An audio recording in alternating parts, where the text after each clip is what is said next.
Hey, happy MLK Day. Got a lot of things to do on this MLK Day, so we're gonna try to keep this tight. But here's something funny I thought that happened. You can check this tweet. It's pretty funny. What happened with this tweet was last night I offhandedly tweeted um, this and didn't think much about it from the Ricky Rawls account, this personal one, not the one for the show, the Champagne Sharks account. I try to keep focused on show stuff, right?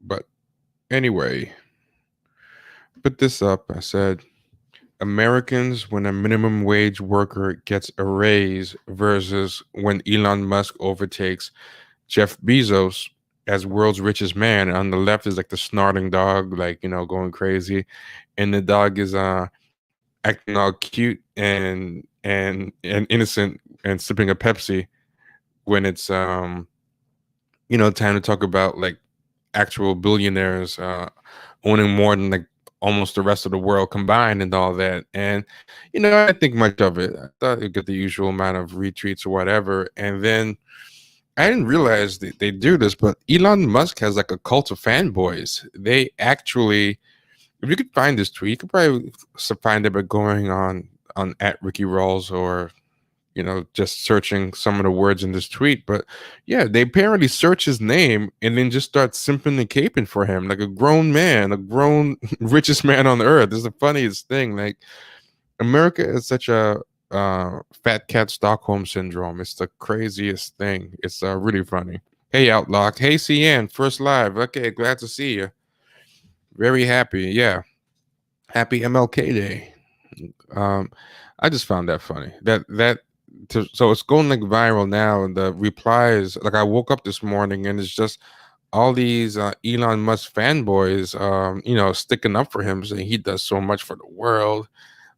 He's sending everyone to space. He's helping out. What have poor people ever done for anybody? Yeah, they're crying. They're heroes. Got a joke tweet made about him. it's Yeah, it's pretty funny. I mean, I don't think they realize how much closer they are to the minimum wage guy than to Elon Musk. Yeah, so they search his name to simp for him. That's something all the time. I didn't realize that. I didn't realize that at all. Learn something all the time.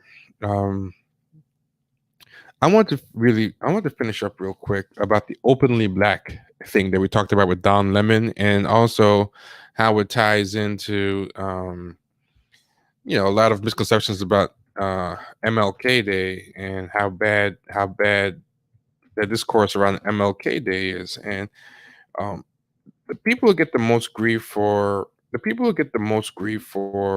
butchering Martin Luther King's legacy are conservatives, but white liberals too, and they get a lot of grief for it. But I feel like black liberals, um, the ostensibly pro-black liberals, are pretty bad at it too. Like black liberals butcher Martin Luther King about as bad as the white ones because they learn it about him from the white ones. They haven't read a single Martin Luther King speech. They've only read the half of a speech that has been labeled the "I Have a Dream" speech. That's all they do. And um, a lot of leftists and class first reductionists, they also butcher him too. But those are the ones who tend to get more credit for understanding Martin Luther King than the black liberals or the conservatives of all colors. But yeah, leftists of all colors and black liberals are pretty bad on him too. And what a lot of them have done is kind of replace. Well, the black liberals haven't really replaced the white liberals' conception of Martin Luther King. They just want to be the ones hired to spread the white liberals' uh, version of Martin Luther King. They uh, using the cause of representation. They don't really challenge the white liberals' conception of Martin Luther King so much as want to be the ones who are the face of spreading it, and feel like reputation, meaning giving their jobs, has to be added to the white liberals' interpretation of them. So they're not that different, but a lot of the leftists turn Martin Luther King into like a class first, colorblind communist. They kind of fancy themselves, including the black leftists who do this, as being a corrective to what white conservatives and what liberals portray Martin Luther King as, when in reality they've just cherry picked to make a myth in the opposite direction, you know? So they've done their own cherry picking just to go into a different direction. But anyway, let's start. We're going to tie all this together. Hey, it's me, the Guido. Hey, Anon No Names. Hey, JMA. Uh, yeah, a massacre their boy Elon. It wasn't even a massacre. Like, it's not even really a joke against him. It's a joke against people like them. That's the funny thing here, right? The funny thing about that Elon Musk tweet, it's not even making fun of Elon Musk that rough. It's actually making fun of uh people who cape for him. And ironically, they just proved the point by going in there and caping for him. So they've actually shown like they're the dog in that. Yeah, it's pretty funny. It's pretty funny. Yeah. Hey, Terry Hines Jr. Hey, RP. Yeah, I want to do it in the morning or on the East Coast in the afternoon, just to get a different group of people in here. I tend to miss the live stream. But check this out. So for people to see the first one, or you just need a refresher, um, Mediaite mocked for calling CNN's Don Lemon openly black. And what happened is a Friday opinion piece published on Dan Abrams' Mediaite website quickly became the subject of online mockery for describing CNN host Don Lemon as quote unquote openly black.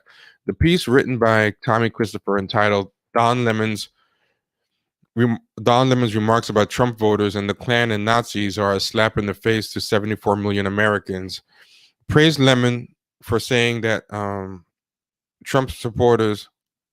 Oh, this is interesting. I didn't realize this. It is actually praising Lemon. I thought it was attacking Lemon for saying that.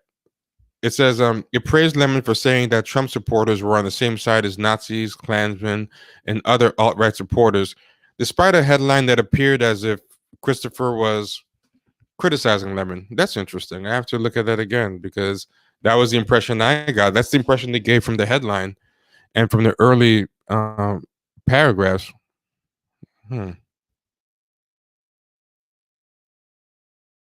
That's really weird. I'm looking at it now.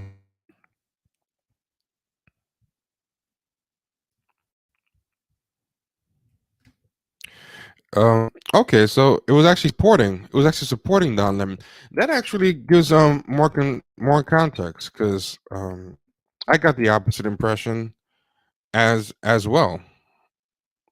So I'm scrolling through it now.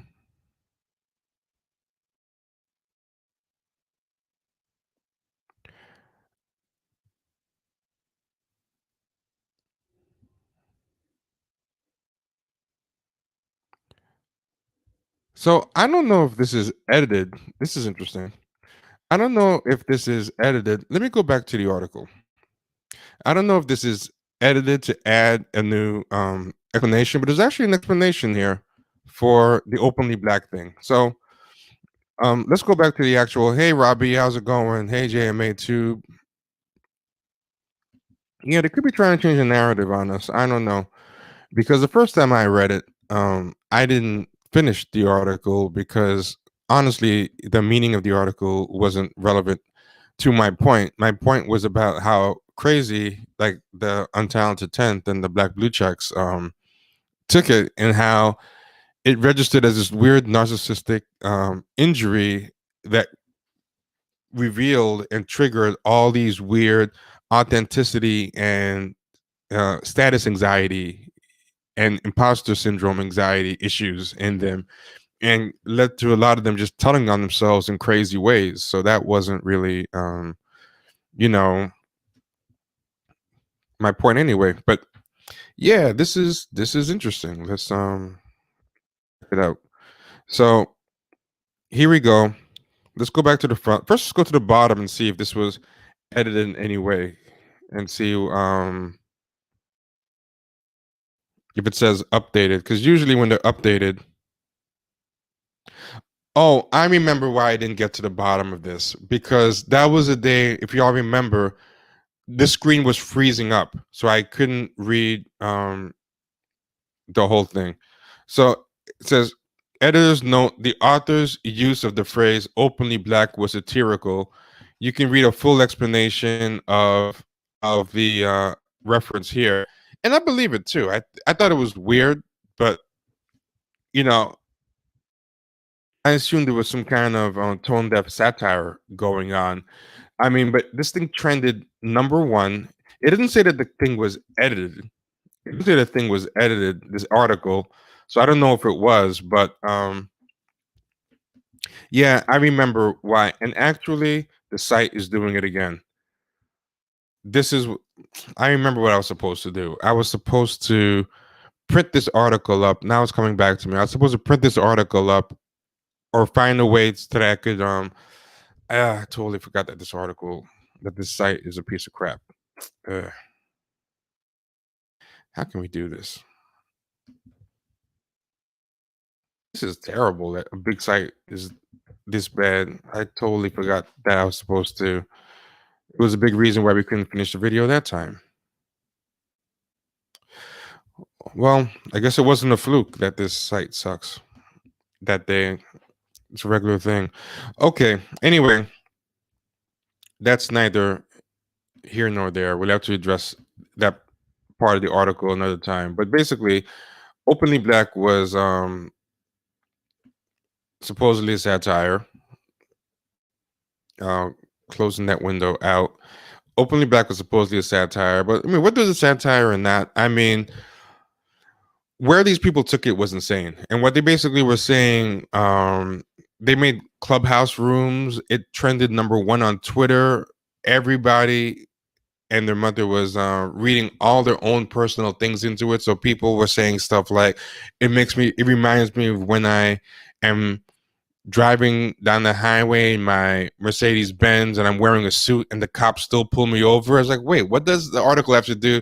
I mean, at worst, it's just a weird, tacky phrasing or tone deaf satire. But yeah, they were saying all this stuff about how when they first went to college was the first time they realized they were black, and you know, the white race gave them their wake up call and all this stuff. And I'm like, okay, what are you reading into this article? And basically, like, what I felt triggered them when they saw that article was it reminded them, hey, no matter how much money we make or how refined, how performatively refined our tastes are, or what we wear or what we do, um we're always just going to be seen first and foremost as black. We're not going to be able to escape from our blackness. And I feel like a lot of these people, they're performative, unapologetically black stuff, and they're performative, blackity black, blacker than thou, blackish, black AF, blackity black, blackity black stuff is just kind of overcompensating and leaning into it. Like, hey, if you're only going to see me as black, then I'm going to just lean into it and then be the blackest thing you can see and at least excel in that way. And then maybe I'll get to be pointed the leader of black people. And maybe that'll make you love me. If you can't love me as an honorary white person, maybe you'll love me as a conduit to authentic blackness. Because it seems like you white people are more interested in that authentic blackness I've been trying to escape from, and as a result only see me and my worth as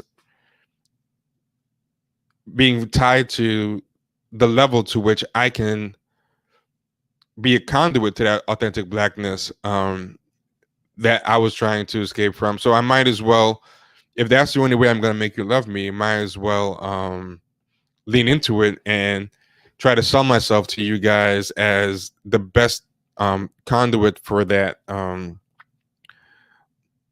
toned down, palatable, yet still authentic blackness. You know, like I know you guys can't handle the uncut stuff, but you know, um, if I give you a nice cappuccino with some cream and some sugar and lighten it and sweeten it, you know, you can get the best of both worlds. You can get that real blackness, but toned down and diluted just enough for your taste. But it's like a tension. And one thing that people don't understand about any neurosis, right? A neurosis is never really just about being pulled in one direction. All neuroses are about two wants and or two conflicts.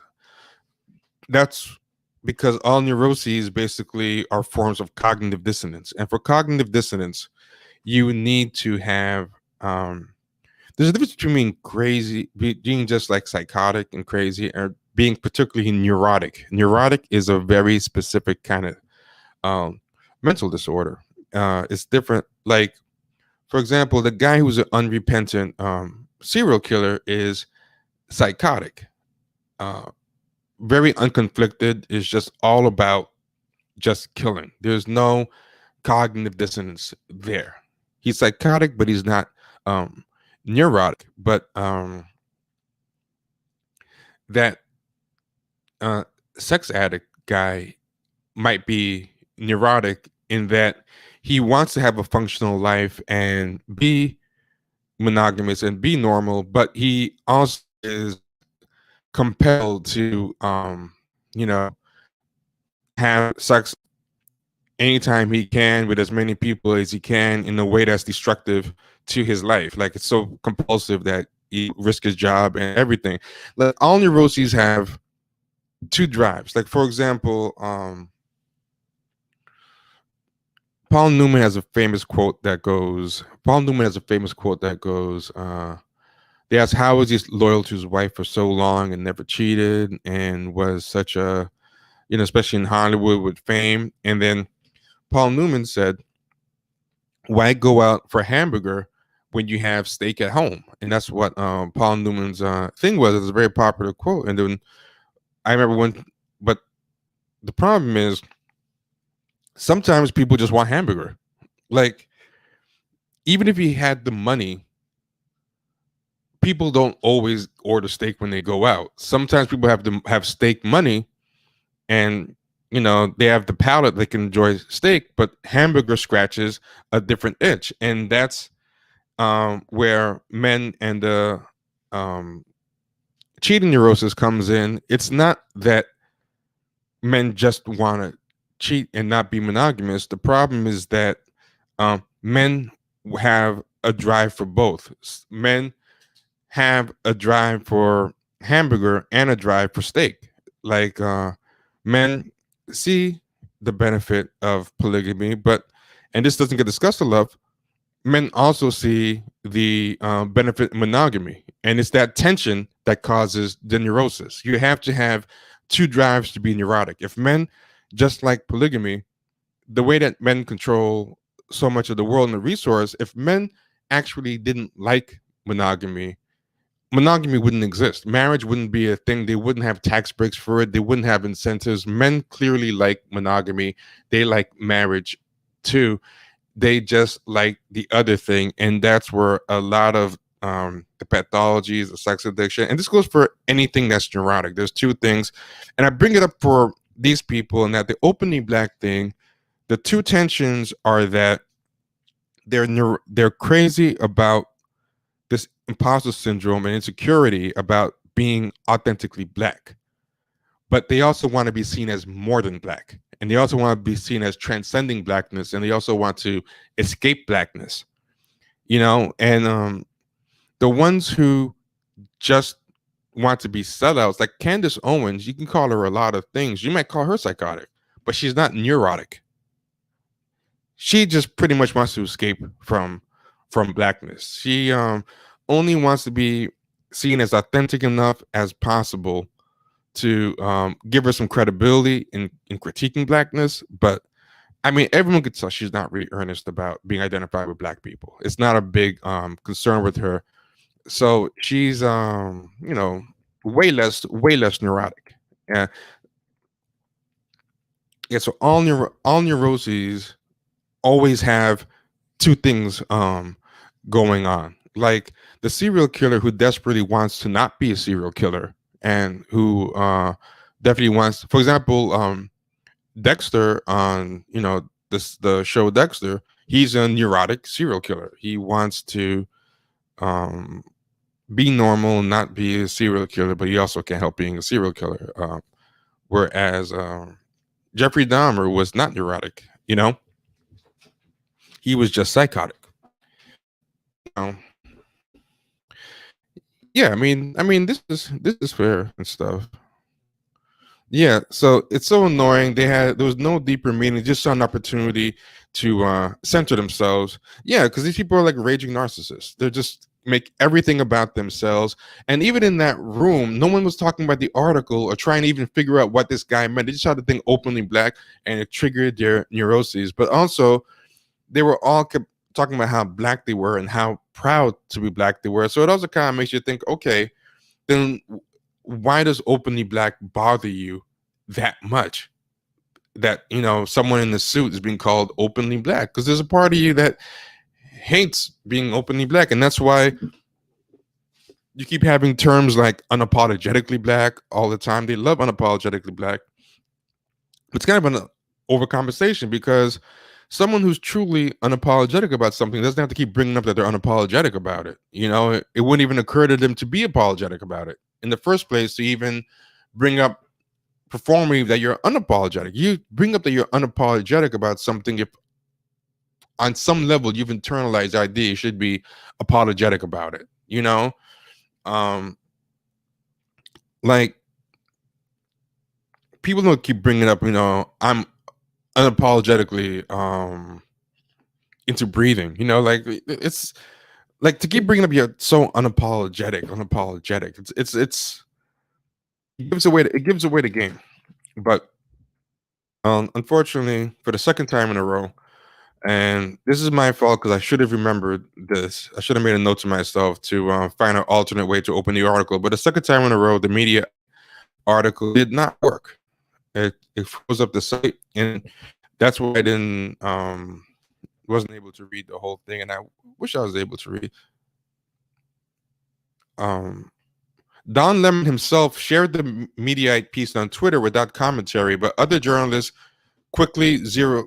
So you know what? Let me just go to this article that's summarizing the conflict, since I can't pull up that conflict in the original article to show you. Actually, I might be able to try one more. I might be able to try one more thing. But the fact that they zeroed in on this throwaway thing, I saw it and laughed at it too. But I just laughed at it as that's an awkward phrasing.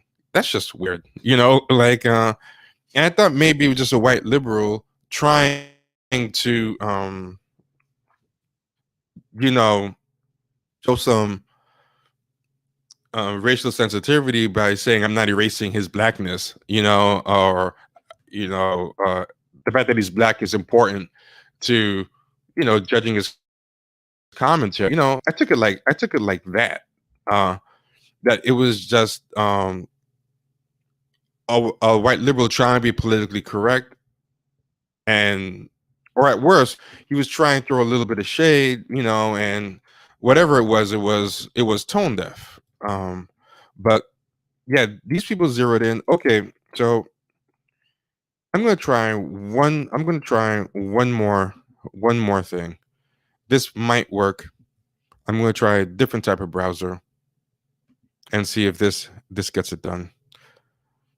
Apologies to the people who think, oh, hold on, here's Rita. Hey Rita, how's it going? Hey, how are you? And then I'm pretty Yeah, good. I saw you there. I don't know how long you've been there. I apologize if you've been waiting long. I also have not had a chance to change this picture. So You're still Mario's picture on there.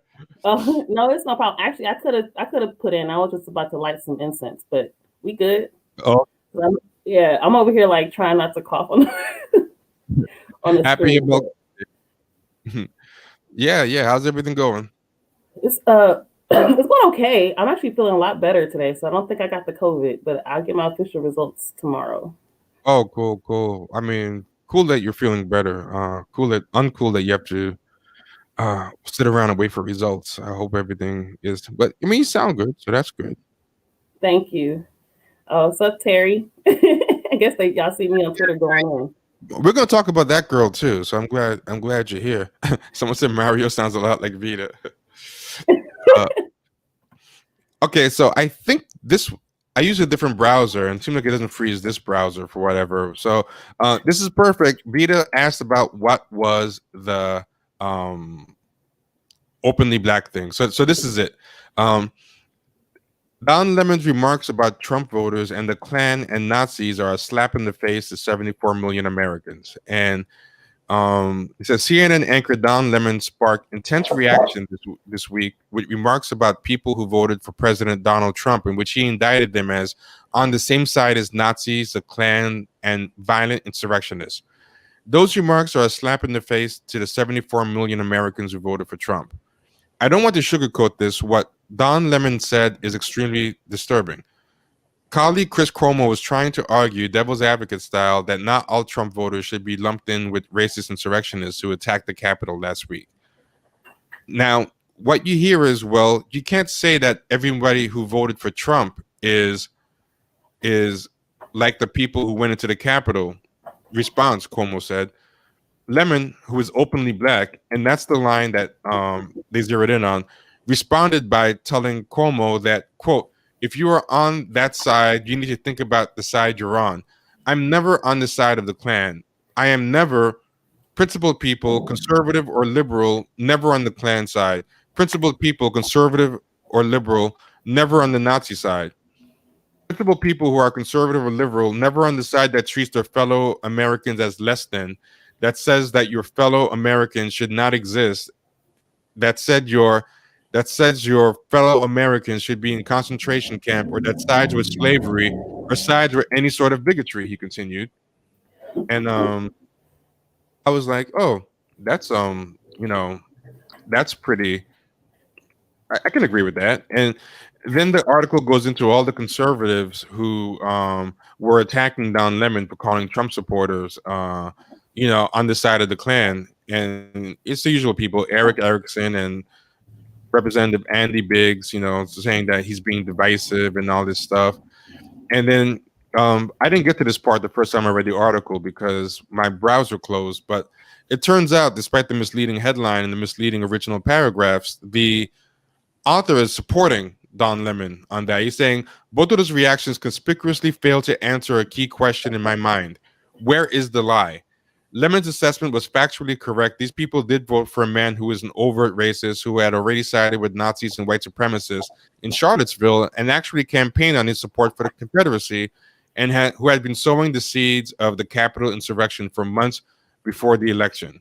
But that's not the most important question in determining whether Lemon should apologize. Something can be true and still be messed up to say. Now, this part, I don't know if it was edited in after the controversy or if it originally appeared in the article, because unfortunately, when I first tried to read the article, it froze. But it says, that's the reason I mentioned that Don Lemon is openly black, because that fact adds to the sting of an already painful statement. Pain that was evident not just in the response from these two prominent Republicans, but also in Cuomo's devil's advocacy and in his attempt the following night to separate Trump from the Capitol insurrectionists. It's painful because as a black man, Don Lemon's words about racism carry extra weight. And it's painful for people like Cuomo or Erickson or Biggs to hear a black man indict people whom they wish to believe are decent. It's a slap in the face to 74 million Americans, and there's no other way to say it. In Lemon's case, it's an easy answer. Of course, he should not apologize. All 74 million of those voters and people like Cuomo, who may count some of those 74 million as friends, should be thanking Lemon and asking for another a slap in the face stings, but it can wake you up. So um that's basically the reason for it. And then this is what he said. I'm gonna put something else up, but this is what he said. They were referring to. Oh, we lost Rita. I didn't even realize. Hey, No, there you go. you Okay, didn't lose cool. me, but it's Oh, cool. oh, wait, that blew up your spot. Did you remove yourself on purpose? No, but it's fine. Oh, because I was just trying to put I'm self conscious, so I can't be on camera looking funky. So, Oh, my bad. I didn't want to I just no, pulled we're the good. curtain back. You No, were in no, the we're changing room. fine. Okay, cool. They're just putting on some stuff to make me not so shiny. Gotcha. So this is what he was referring to. Watch Don Lemon and Chris Cuomo crack up as Lemon comes out as openly black live on air. Um, so this is a bit that came out after, but Don Lemon said that he was support of the column, and that he described the column as brilliant.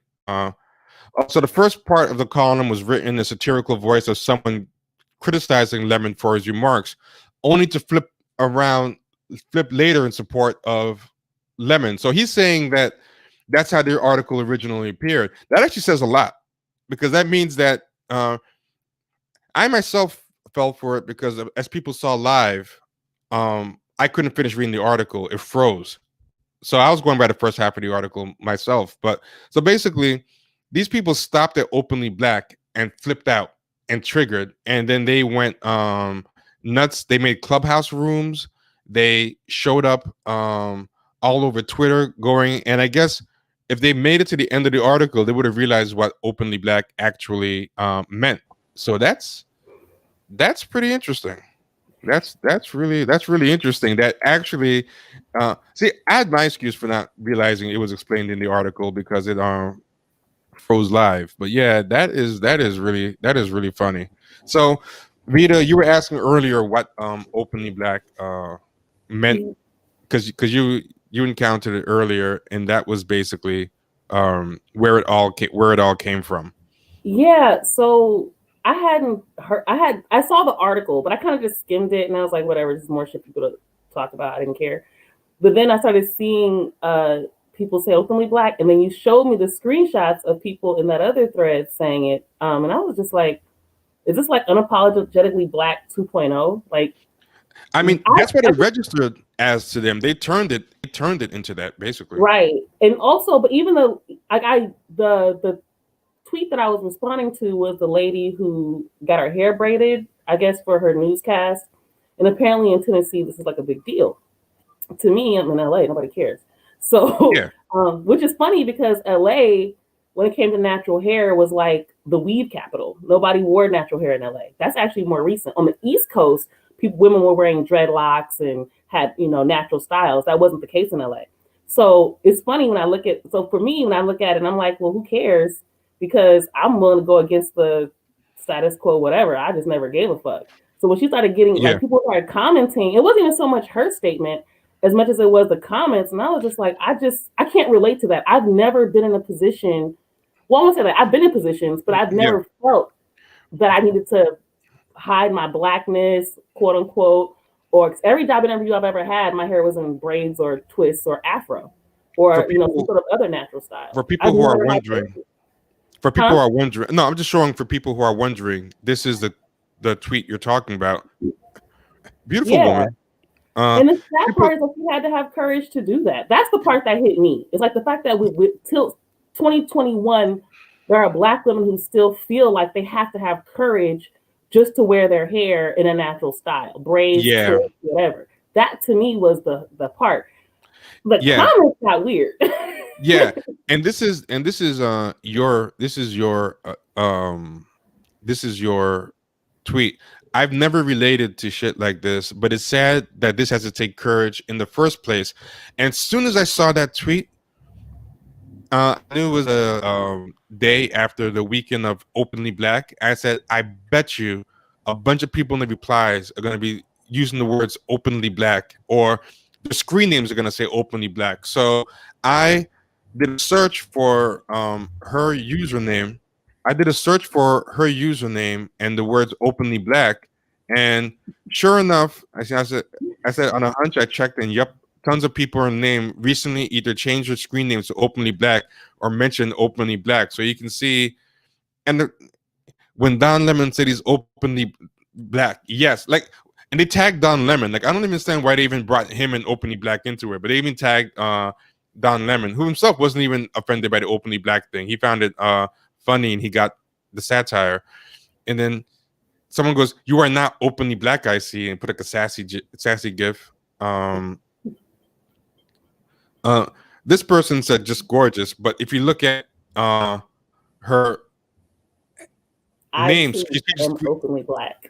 and that became the new unapologetic black. There was a phrase where everyone kept saying, "I too am openly black," like solidarity. They turned it into like someone came out with a disease, and they were all showing solidarity, because the guy wasn't challenging Don Lemon's blackness, but they all took it as somehow he was either challenging Don Lemon's blackness or reducing him to his blackness. Like, all their weird issues on status anxiety and authenticity anxieties came out.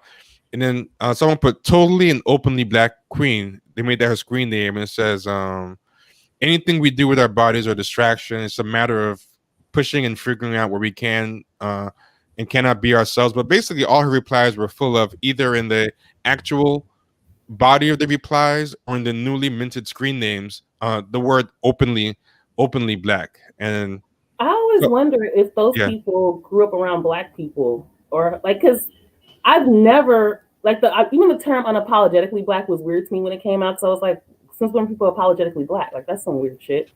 And I didn't realize there were people who felt like they had to hide things that were considered black, right? It never dawned on me to do that. So and also I didn't grow up around white people. I didn't even know white people until I got to college, because there were no white people in South Central. At least before gentrification, there wasn't white people in South Central. So I didn't even have a concept of this notion of being afraid of doing certain things around white people, like eating chicken, right? Or dancing around white people, or so they were never in my zone. So, but I have been places with black people who would say things like, "Don't do that around those white people. Don't act like that around those white people." The only thing my mother has ever said about not doing around white people was, she said, "Don't take." I had a group of dolls somebody gave me. I was going to my friend's house. She was half black, half white, but her mom was white, and I was going to take one of my white dolls with me. And my mom said, "Don't you take no white doll to no white person's house. They're going to think you ashamed to be black." That was the most of my parents ever told me. Other than that, I just did whatever I wanted. I didn't care about, I didn't know white people to care about stereotypes. So when I see people say those things, I'm just like, really? People think like that? It never crossed my mind. It never was even in my zone. A weird thing with these people, and I want to show some like sympathy or empathy, whatever. You can't help how you grew up or where you were brought up around or whatever. So like, I can understand if you develop these identity anxieties. Like, I can get it. Maybe your parents screwed you right. Maybe they filled you with anti-blackness. Maybe they put you in a place full of white people and didn't explain to you about yourself. They just let white people tell you who or what blackness is, whatever. My problem with these people is that they have to make their hangups, like, they're so narcissistic about it. They have to make their hangups the struggle of all black people, and they have to make themselves the face of all black people. And when they come to the blackness late, they don't get to the back of the line. They want to come to the front of the line and now anoint themselves kings of all black people. They want to be the voice. And it's like, okay, if you have these anxieties, if you came to blackness late, if you have these imposter syndrome and all this stuff, then don't rush to put yourself as the manager, as the spokesperson, as the whatever of all black people, and you're still working this shit out, and you're trying to make yourself the face of face of blackness. But part of the problem is, despite their coming to blackness late, despite their getting their Negro wake up calls and having all this anxiety and this tension between feeling the need to prove their authenticity and overcompensating, but also wanting to escape blackness. With all these things, you would think you'd want to be in a humble learning position, but at the end of the day, they still carry that superiority to 90% of black people that they carried before they had their Negro wake up call. Like back when they still thought they were special snowflakes and could escape blackness. So they can't even re-enter the black community as an equal or even as somebody humble, willing to learn. They want to still come in with that superiority complex. And that superiority complex is a lot of times what caused their childhood traumas, to complain that people were saying they were acting white or talking white or were white because they like to read. Exactly. No, they were picking up your superiority complex that you still have. That's what was white about you. It was like when Alicia Garza was talking to Ice Cube like a white woman. That was total like Karen energy she was given. You know what's funny? I like what Terry was saying. He said, I've been the only black kid in private school in my life and recognized these anxieties. But the best thing for me was finding out I wasn't a special snowflake. And I think that's dope that you're able to find that out. Some people don't figure that out. And that's the problem. They haven't given up. They got the nigger wake up call, but they still don't want to give up the special snowflake thing. And that's the cognitive dissonance. That's the tension. While, there's definitely conversation we just talked about, like, circumstances of growing up in a predominantly white neighborhood, or especially out in the suburbs somewhere. But I also have something to say about the people who did not grow up in those communities. They grew up right here in the hood with me, but they were bussed out to these other communities. And they would come back, and I never forgot this. One time this girl came back and was just like, in fact, she wasn't even black, she was Mexican. And her whole thing was blacks and Mexicans are just lazy. I go to school with these white people and they're going to college. You guys don't want to go to college and all this stuff, right? And I was just like, wow, like you got bussed out and now you look at your own community in a fucked up way. And so I always think about those people as well. It's like, oh, now I can be black. You were able to be black growing up, but you were too busy trying to fit in with these white people. So I always think that shit's interesting too. People who get bussed out and then come back with a whole nother mentality, which is why I was never really pro the busing movement when I was younger. And my dad wasn't either, which is why I didn't get bussed out. Well, that and my dad didn't want to drive too far if something happened. Yeah. But LA traffic's a bitch. But overall, I always thought that movement was one of the harmful things about that movement, in my opinion, was that it didn't teach kids that there was growth possibility in their own neighborhoods and teach you to invest in your neighborhood. The whole thing is you have to leave your neighborhood and escape those people in order to be successful. And I always thought that was a problematic perspective. Yeah. And the superiority complex thing real quick. People told me my whole life I talked white. They told me that shit I lived in South Central my whole life. They always said I talked white. They still say I talk white, or they say proper. That's what they also say. And not once did anyone think I had a superiority complex. No, not once did I not have black friends. I listened to rock music. My dad's a guitarist. I listened to rock music like a motherfucker, right? Nobody else I knew was listening to Pink Floyd except for the goth Mexican kids. But other than that, nobody was listening to that. Nobody gave a fuck. Like, no, I didn't go to school, mention like Led Zeppelin or Fleetwood Mac or something, and kids were like, oh my God, you like that white music? Sometimes they'd be like, oh, I like that song. So I don't even believe in these people. Like it's not because of the music you listen to or because you talked a certain way. It was because how you behaved and how you treated people. Otherwise, you just clown back whatever they got going on, and that would be the end of it. Yeah, totally. And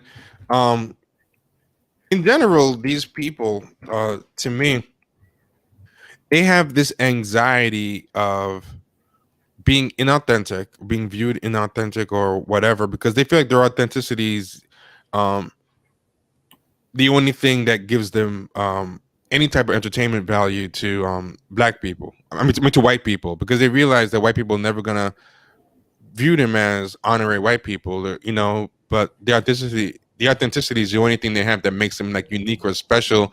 Like the white people don't want them around to see how close they are to them. If anything, sometimes white people even mock them for saying, hey, I'm blacker than you. And that's another of their origin story traumas. You I know. wiped the white bitch for saying that shit to me, just for the record. On Yeah. the record, I really whipped this bitch's ass for telling me she was blacker than me. Because she Mm. was fucking a black guy, one of my homies at the time. And she just got a pocket and Yeah. said, she started talking shit because she's from the valley. She's talking about, oh, I'm more black than you because she said I acted white. Yeah, yeah, and that's like a double bind. They call that a double bind. That's like a form of abuse where you put the person in a situation where they lose either way. And white people are really slick when they do that. What they do is Yep. say, "Hey, if you act too black, I'm gonna call you to quote unquote black. I put black in scare quotes. I'm gonna call you hood or ghetto.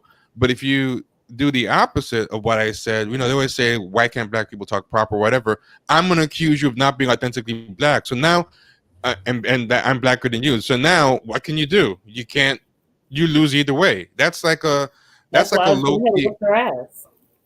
Yeah, So, yeah. They try to put you. They try to put you in a. They try to put you in a way, that you can't. And that's like a low key, a crazy making tactic. That's an abuse tactic. Yeah. So basically, you're supposed to run away from blackness, but when you run away from blackness, then you get penalized for not being authentically black, and then all the black people the white people you try to run away from blackness to impress are into Beyonce, they're into Jay-Z, they're into rap, they're into black stuff. So now you're like, oh shit, now I got to show that I'm authentically black, and these people. That's where the cognitive dissonance, the craziness comes from, because they can't figure out how to get people to like them, and then they don't really care if black people like them, except insofar as it helps them impress white people. Yeah, it's like being told to stand up and sit down at the same time, and these people kind of fell for the okie doke into adulthood. right. First Yeah. problem being listening to white people. That's your first motherfucking problem. Giving a fuck about what they think. Who gives a fuck what they think? Yeah, yeah, and it it this is something I remember, right? Angela Rye had. I remember seeing this by Angela Rye, right? Oh, that's that girl that be hella extra. Oh yeah, she's on some shit. Angela Rye. I always knew I was black. Like, why is this a story? Why is that Why is that notable? Like, why is that worth its own page? Like what is that? So I was like, I always knew I had hands. yeah. I mean, to me, I think a story would be. I think this noteworthy story should be. I used to think I was white, or I used to not know I was black. That should be the story. So that's a weird thing. I always knew, um, I was. I always knew I was black, right? So um, it says editors note Angela Rye is a CNN political commentator. It's on CNN. NPR political activist and analyst and CEO of Impact Strategies, a political advocacy firm in Washington, former Congressional Black Caucus, executive director and general counsel. You can follow her on Twitter at Angela Rye, on Instagram Angela Rye. Okay, nothing crazy so far. And then the last sentence of the paragraph, this is part of the first time I realized I was black series. And I was like, what? This is a series? So this is not just one noteworthy article. They decided to do a whole themed segment of when all the people that work for them realized they were black. I'm like, so that's even crazier, because that means that this is, to you, a normalized question to ask of all the black people who work for you. You expect black people work for you to have a come to blackness moment. And I thought it was very weird that this was part of a series. And to her credit, she said, I never had a moment of realization about my blackness. I just was. I mean, that's the right answer, but the fact that you validated the question still bothers me. Well, I'll say this. It sounds like, because I know how these things happen. Sometimes you get asked to be a part of something and you're like, okay, I'm down. And by the time you find out all the details of it, like probably what that question was or whatever it is, it's like, well, I already agreed to it. Let me just go ahead and shake this shit up. So I know I've definitely done that before. Sometimes you got to just shake the shit up, say something totally different. But I didn't. Now I knew it was a part of a whole big series of some bullshit. I definitely wouldn't have done that. Yeah, so if you look here, it links to the first time I realized I was black. And it goes, in the souls of black folk, W.E.B. Du Bois, and this is something I hate they do. W.E.B. Du Bois had this passage or this section about the double consciousness, and about having to be conscious of a white way of thinking and a black way of thinking in a lot of the things you do as a black person, especially if you're in white spaces, like having to kind of think in two modes at once and double consciousness. And the same way like some people reduce Martin Luther King to "I have a dream" speech, like these types act like that's the only thing W.E.B. Du Bois ever talked about. Like they just, and on top of that, they reduce the double consciousness thing to just code switching. They make it the most superficial thing. So they love talking about code switching, and the same way like white people always bring up Martin Luther King as if all he ever talked about was white people and black people holding hands and not ever arguing or disagreeing and never having moments of discord and being colorblind, which is like not even what he believed at all.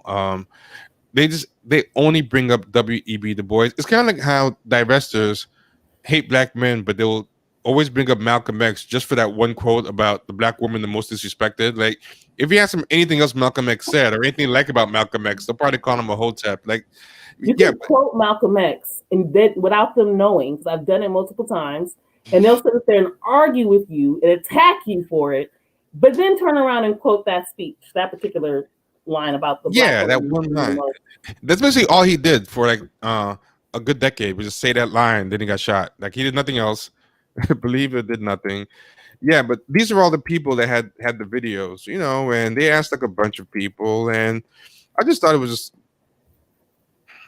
I just feel like there's better things for black people with a platform to talk about. I don't know who he did talk about Dubois or Du Bois, whatever his name is, Du Bois, Princes of Doors. I'm answering the question. Oh, okay. Yeah, I don't have the screen up, so. Oh yeah. Dr. CBS is a Du Bois expert. She writes about him a lot. That's actually one of the things I wanted to talk to her about when we have her on their main podcast, was the butchering of Du Bois by the Untalented 10th, and how they just kind of make it into just code switching, which is deeper than that. But to them, they don't. Everything is like skin deep or shallow to them. Yeah. And on top of that, not only do they talk about Pan-Africanism or communism, they don't even get the double consciousness right, and by the way, it's not even just random people online. This is how they teach it in college. Because if anybody studied Du Bois in college, that's pretty much the perspective that they give you.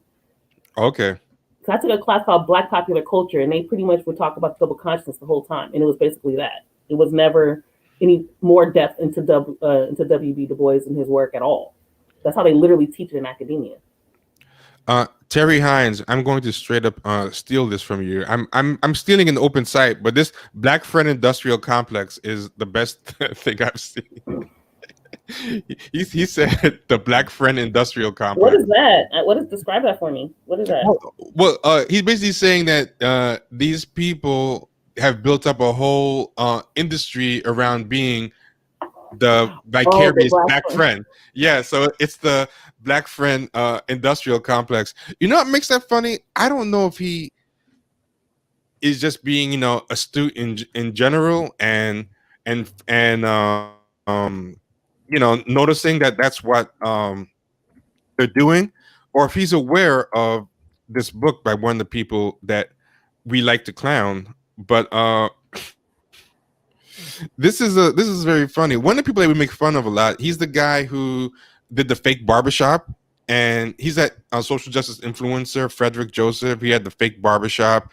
He did the Black Panther challenge, where he was raising money to send black kids to see the Black Panther movie and all this stuff. Mm-hmm. He has a book coming out. We were talking about these social justice influencers get these books. He has a book. His first book came out. It's called The Black Friend, on being a better white person. And it's all about a book about being the Black friend.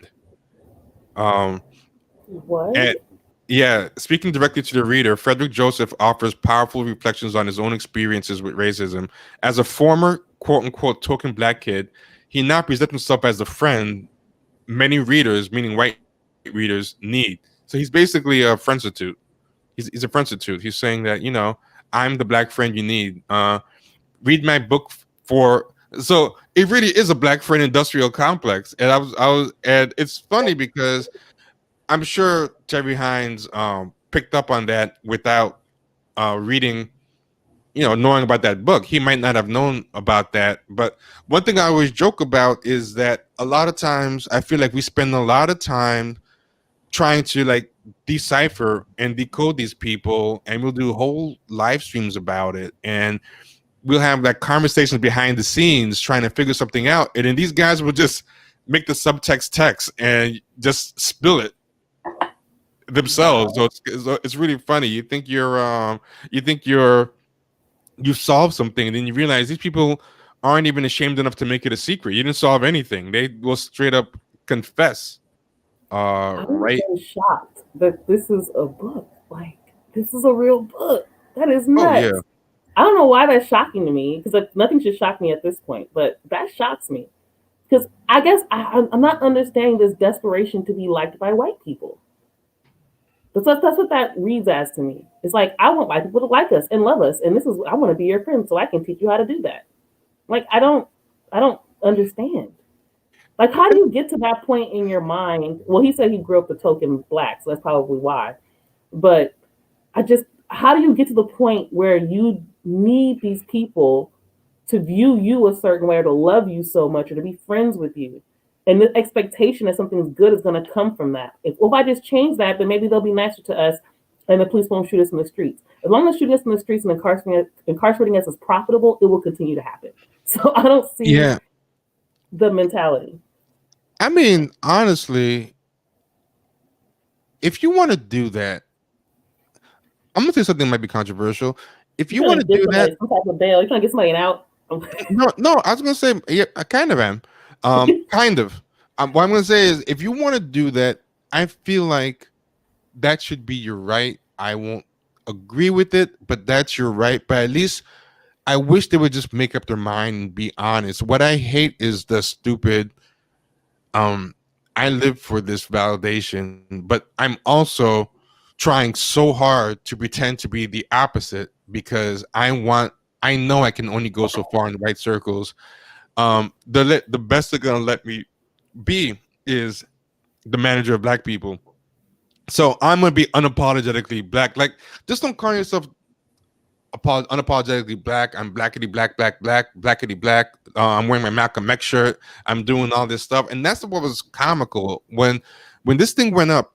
A bunch of them immediately made a room on Clubhouse about openly black, and then they didn't even talk about the article. They just went crazy. Everybody was talking about their own weird hangups that had nothing to do with the article, and then in their icons and stuff, the guy was like, one guy was like, I got a lot of Malcolm in me, and I always make sure I wear my Malcolm X shirts and stuff when I'm in the right workplace, so they know this and that. And they were all, it's like, what are you doing? You wouldn't be in this room being neurotic if you had a lot of Malcolm in you. Malcolm X wouldn't be in this room. Like, And you wouldn't even have to be like trying to proclaim everything so hard, you know? And I get there are some black people who do that when they're in certain spaces, so like we don't fuck with them, right? And I do understand that.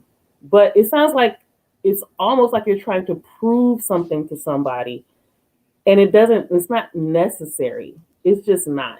Also, I like the way I hope I'm saying this right. KB0 or KBO viewing said, this is so weird to me because growing up as a token black only reinforced resentment for whites, but different strokes for different folks. Now, what's funny about that is I always say you usually get one or two kinds of black people from those situations. The yeah, ones who completely resent white people, don't fuck with them anymore, all that kind of shit. And then the ones that just want so badly to be accepted. So I find that to be really fascinating. I also meet yeah, those people who went to the valley and came back and said, fuck these white people. yeah. I mean, I think that KBO viewing is wrong in that these people do have resentment for for white people, and it is reinforced, but it's reinforced I mean, there are people who have different relationships to an abusive parent. Um, some people openly rebel and overcompensate and say like they hate their parents. Some people double down on openly trying to conform to their parents' wishes. But the person that tries to openly conform to their parents' wishes on the surface, underneath has a deep resentment of that parent. And the person who is openly rebelling and is reinforcing that hate, a lot of times they have a secret approval drive for that. And what I'm trying to say is, these people have both, and they're oscillating between them, and that's where this tension comes. Like, they're mad at white people, but it's like, why didn't you love me? The same way, the abused kid is like, they hate their parent, but the parent, that hatred is rooted in, why didn't you love me? Because like I said before, like, most neurosis comes from two things at once, and that's what these people have. Like, someone joked that Dear White People, the series, the full name of it should be Dear White People, please stop being racist so we can fuck you. It should be the full name of that movie and series, like, yeah. Yeah, I So never got into that series. I it's just not want to good. clarify though, because you said KBO viewing was wrong. Oh, you took it off. But I Oh, was gonna say he asked. I'll put it back. I mean, They half asked wrong, a I should say. question. Well, I Yeah. want to say they asked a question. It wasn't really a claim. So I just wanted to clarify that. Oh, okay. Yeah, So I yeah. think you were disagreeing with me because I was Oh, saying that I used maybe, to get one maybe. of two black people. So I was just going off of what he said. I just wanted to clarify because I don't want to think you weren't wrong. You were just asking a question. Okay. I And do I'm think, not dissing him anyway. Yeah. Or yeah, or I her. think you weren't. But I Yeah. just want to make sure that was clarified. I just know how I am about shit. Because if that had been me, I'd have been mad. So, Oh, okay. so I hate when people do that when I'm not making a claim. They say they disagree with me. That's But fair. I do want to, based off what you were saying though, I do agree with you. I think as far as the depth of what you're saying, 100% you're right. I guess I was speaking more to the surface of it. It comes across like they have either resentment towards or they have this affinity for. So that's what I was trying to get at. You're Yeah. absolutely right. As far as what's That's fair. underneath that, Yeah. absolutely, you're 100% on point with that. But on the surface, they're coming out as I have an affinity towards white people. I want them to love us. I want them to like me, whatever it is. I want to fuck them, whatever it is. And then the other side is like, I don't want anything to do with them because of my experiences dealing with them. And one of the things I think that also makes a difference is what household those kids grew up in, right? Or what families that they were in. Because if you're coming from a family that reinforces the bullshit, it's going to be reinforced. Make sure you're as good as they are. Make sure you know that they Yeah. don't act that way around them. Just sit. As a nanny, I worked for a black family. And the daughter was in Jack and Jill and all that stuff. And the problem was the daughter didn't give a fuck about none of that shit, like not even a little bit. So the mom would get really frustrated with her. And one time the girl had her hair. The mom put her into a black school eventually because the white school they was just fucking with her. The girl had got her hair braided. The girls at the school started playing in her hair and shit. Braided her hair up. She went home. Mom said she looked like she came out of prison. That's what I mean. That's the kind of stuff that is reinforced. Now her mom's from South Central, which I found that to be really fascinating. But she was also going to school in Beverly Hills. So yeah. Yeah. And some people, like, Mario made this point. It's like a lot of these people like came to blackness late or grew up in white spaces. But Mario made a point similar to you, or might have been Kenny, where they said some of these other people, like they were raised by the grandparents or something, and they were told to never go outside the house, and they were told anti-black things by, like, the parents, like, those people outside, those kids are going to be no good. You stay away from them. And they were afraid of people in their own neighborhood. Those are the people will be like, they'll be real, they're from someplace when they become an activist, and people from the area will be like, we never seen this person in our lives. It's like, because he wasn't allowed out the house, Right. KBO viewing said, I think T's point about neurosis is super valid. If I resented someone, I would not be saying, why would you love me? And I think that's the difference. Some people don't play the game. They just kind of step away from it. So you don't have that conflict. It's kind of like there's some people, if if someone doesn't like them, they'll be like, well, so so be it. So be it. You don't like me. Then I'm gonna move on. I don't want to be where I'm not wanted. But then there's a person that when the girl's passing by, they try to hit on them, and then the um person rejects them, and then they say, "You ugly bitch, you didn't look that good anyway." Like that's like a different place. That's like you're overcompensating. You still want to be accepted by that person. And I think they're the second case. Like what KBO viewing is describing is the person who is just like, you know what, charge it to the game. It is what it is. Whereas they're like, but you weren't all that anyway. But then they still keep trying to hit on you, or the moment that the girl, you know, pays them any of mind, they change up. Yeah, so yeah, I definitely agree. Yeah, this is a great question. Um, that's a good point KB had. Yeah, KB did have a good point. For sure. Why is it that more black folk don't end up like Chris Dorner? And I think the answer to that, I'll give my answer. You can give yours. I think because they think of white people as mommy and daddy, and when anyone who's like done any work with traumatized children and stuff like that, children kind of realize that they don't have the means to protect themselves. Even at a young age, they realize that the world is a scary place, that they'd be adrift in it without their parents. So it's very hard for children to not rehabilitate their parents, no matter how much they're being abused, because um, it's less scary for the parent to be right and you be the one that's triggering the parent and causing them to abuse you, because at least in that case the parent is still competent, mature, and able to protect you, than to realize, oh my god, my parent is a monster, is unequipped to be an adult and to be a good parent, so I'm really on my own out here at 7 years old. So there's a very, very um innate, inborn, like need to protect your parents from ever being totally wrong. It's easy to say I was just a defective kid, and if I improve myself, and that is the problem, is that a lot of these people view white people as their parents, and they don't think black people can protect them.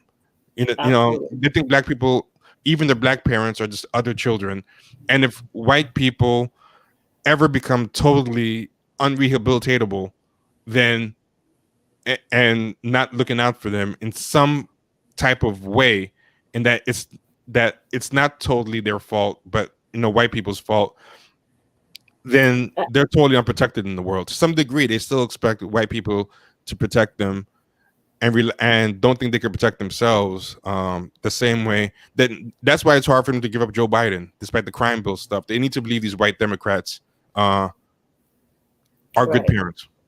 I want to piggyback off of that metaphor you used, or analogy. That's perfect, because I'll take it even step further. Not only do this, and I do work with traumatized children, right? So what the next thing that they do is not just that they're afraid of the parent abandoning them or leaving them or not having, because that's what their life source is dependent upon their parent. All mammals are like that, right? In addition to that, though, kids internalize the abuse as though I caused it.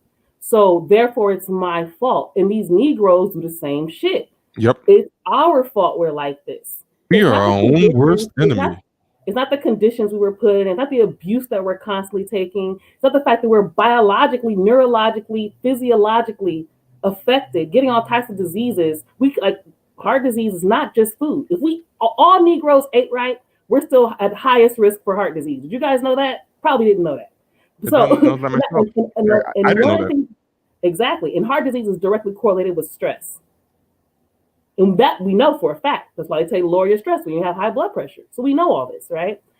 We have been under so much stress. We've been under so much trauma. It affects our behaviors. It affects our bodies. And yet we continue to blame ourselves. And that's the other part of that really bothers me. That parent analogy is perfect. The other thing I was going to say people don't think this is what contributes to that mentality, is the fact that we've had generation after generation feeling dependent upon white people.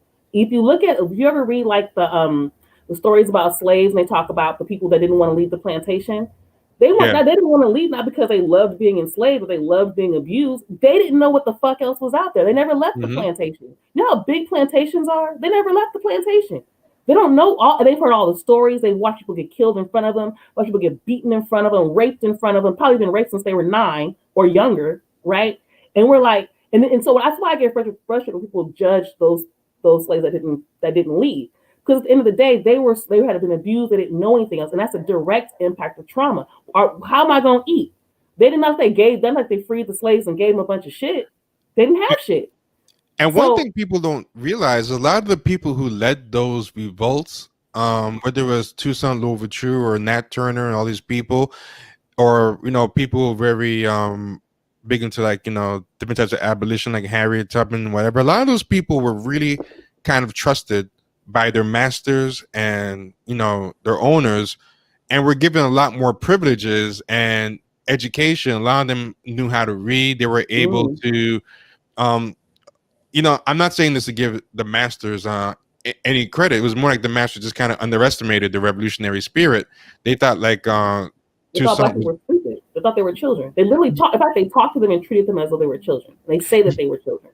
Yeah, or they thought they were buyable. Like they thought, we give these people these privileges, they're gonna be happy to be honorary black. And a lot of these people were the original spooks who sat by the door, where they soaked up the game, and then instead of being the buffer class or the they wanted these people to be like the blue checks of their time, and thought they'd be Right. happy with these trinkets and biscuits. And these people soaked up the game, where there was Toussaint, where there was Nat Turner. Like Nat Turner was a preacher. He was allowed to openly read. He read the Bible and he preached to slaves, and they gave him that privilege. And he so I'm just saying that's another reason why you can't always judge the people who wanted to stay behind the plantation and wanted to stay, because the people who wanted to leave, a lot of times they had reasons why they were able to see bigger than the world of the plantation.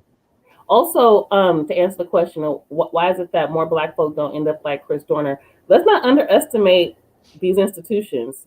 The indoctrination station that we call our education system is very real. And in the pinned tweet that I have on my Twitter, some of you guys seen it. I talk about how we've been conditioned to see ourselves as like we're not supposed to be fighters. We're not supposed to be violent. We're not supposed to be any of these things. And so we've been conditioned to see ourselves and our role in America a certain way. That's what schools do. That's literally what they do. They're not educating you for your empowerment. I don't care what I don't care what Bill Cosby, none of these other Negroes, Maya Angelou, rest in peace. I don't care what none of them was talking about. It's not true. Their education was not our ticket to freedom, as we can see. There's a lot of educated Negroes in the White House right now, right? But somehow we've been conditioned to believe that we're dependent. 2, we're not supposed to be fighting, we're supposed to be good. And 3, take this education and shut the fuck up. Either if you don't take the education, you're going to prison. If you do take it, you're going to be in debt for $60,000 or $100,000. Yeah. You'll never be able to build wealth. You'll never be able to own a house. Or if you do, that'll just be more. We'll give you the highest APR, the highest interest rate of all time, right? So it's like we've been conditioned, and we've kind of got stuck in this system, and to the point where I think so many of us got comfortable because it was believable. Oh, look, black people are now doctors. Ain't but 2% of us, but we see them all the time because they show us the same 5. Right? Oh, look at black people. We're so successful. Then they highlight the first black engineer in 2020 as some 2020, right? And we look at that as success, and we got pacified. That's why the representation shit, diversity shit is pacification. It's not about actually supporting, helping, building anything. So you're pacified. You don't want to feel like Chris Dorner and shake up what you got going on. You pacified. You got you an iPhone, you got you a car, you got you a house, maybe. Mm-hmm. Maybe. Or a house is putting you in more debt than giving you more wealth. And now you're thinking you're doing something. You got a car, your phone, we have to pay leases on our phones now. Yeah, We're just and going that's further in debt thinking we're free. And so now we're comfortable and placated. Why shake that shit up? We happy. a big thing that happens is you don't get, and you've said this a lot, Rita. Most of the time, you don't get to these places unless they've screened you and and predicted that you're not going to rock the boat. Like it's kind of Right. like if the hole is a circle and black people are a square peg, and if the hole is like a seat at the table, then all the education, all the grooming, and everything is just a gradual shaving of the edges, to get to that circular shape to the point that you can get into. And if any of those edges aren't shaved, that piece is not going to go into the uh, that piece is not going to go into the circular hole. They don't want you there until you have been shaved into a perfect circle. But every now and then they sometimes misjudge. Someone gets through the screening process. A Chris Dorner happens. Like if it goes correctly, if the education and the whole seat at the table process goes correctly, they will have screened out everybody who's the wrong shape before it gets to that point. So yeah, that's the catch 20. That's the catch 22. It's very rare that the spook by the who's at by the door happens. So yeah, it's it's a very, and you said that you naturally distrust the people who have the platform in like Yeah. media and Hollywoods to begin Automatically. with. Yeah. Automatically. Because you only get there if you're willing to do certain things or say certain things or be a certain person. And that's just the fact. And when I learned that, that's one of the trickiest things about media is that they also have the power to block you a lot. Hmm. So even if, like, I had a publication, a lot of publications didn't like our publication. We weren't even big. We were really tiny. We had interns working for us for free. That's how we didn't have any money coming in. And yet, multiple publications were doing their best to shut us down because we were competition. We were saying something different. Now, other publications that were like ours got bought by Complex. They didn't try to shut them down. Complex tried to buy them, or they did buy them. Yeah. We weren't one of them. And so I noticed right then, actually probably, yeah, I'll say the beginning of that was when I realized that you're not going to get certain opportunities, you're not going to be in certain spaces, you're not get access to certain things unless you're willing to put out the bullshit. Unless you're willing, and I think I showed you that tweet. Somebody tagged Say Cheese TV or whatever that Oh website. yeah, yeah. And it was all that gossip. Yeah, it was all gossip. And I was like, is this really? And I took screenshots to the person and I said, are they really running better content than these other publications? The person who runs that site tweeted me instead of talking shit about our podcast, me or whatever. But at the end of the day, what I said was valid. Nothing that they ran was quality content. And the reason why they have 40 million views a month is because they're willing to push bullshit content, which means the other Yeah, lowest outlets common are going to share denominator those crap. links from their bullshit outlets. Yeah, it was supposed to be a hip hop site, but it was all about like what bag did this person buy, which IG person is this person smashing, and then they called our podcast like a struggle podcast. But I mean, we could do the same shit, I and mean, just do nothing but bullshit gossip about who Lil Durk is smashing and whatever, But it's like, I mean, that's a total. Yeah, I remember that thing. He was like, "Yeah, get your weight up on your struggle podcast," but it's like it's not and every hard to time make a they do podcast like that, yours. but every time they do that, I get a bunch of followers. Whenever people talk shit about our podcast, I'm serious. They'll be like, "Struggle I believe podcast." it. They go to my page, they see my pinned tweet, and they go, "Oh, she's saying some real shit. Let me follow." So I don't even care when they do that. He ended up deleting it, probably because he noticed I was getting more followers. Yeah, yeah, I did notice he deleted, but also he probably deleted because I think at some level he knows he's doing bullshit. So it's like he Yeah. doesn't want to open himself up to it. But these were some of the responses. This article shows some of the responses. So all these blue checks, like I too am openly black, and they put up Rachel Dolezal, which I don't even, a lot of the jokes are kind of incoherent. They just know. We disappeared on us. What happened? Your mic just cut out. I hope they can hear me all right. I don't even know where you was going with it. I can't even help you. Where would you go? You was right there. You're right there. I don't know how we're gonna do this because I was waiting to hear what he had to say too. What was you gonna say? Let me see. Chris Cuomo was trying to argue devil's advocate style that not all Trump voters should be lumped in with the race. Oh, that's the article that you were talking about earlier. I don't know what you were talking about. It's my show now. I guess that's a wrap because I don't know what the hell else to talk about. It was his show. Hey, I was jumping on. I came unprepared. hold on. Yeah, we're gonna have to. So this is why you know what? I'll take this time to plug. This is important because your donations help us to get better equipment. So please support us. We have a Venmo or a Cash App. You can Cash App us at Champagne Sharks. You can also hit us on PayPal, champagnesharks@gmail.com. Also become a Patreon subscriber.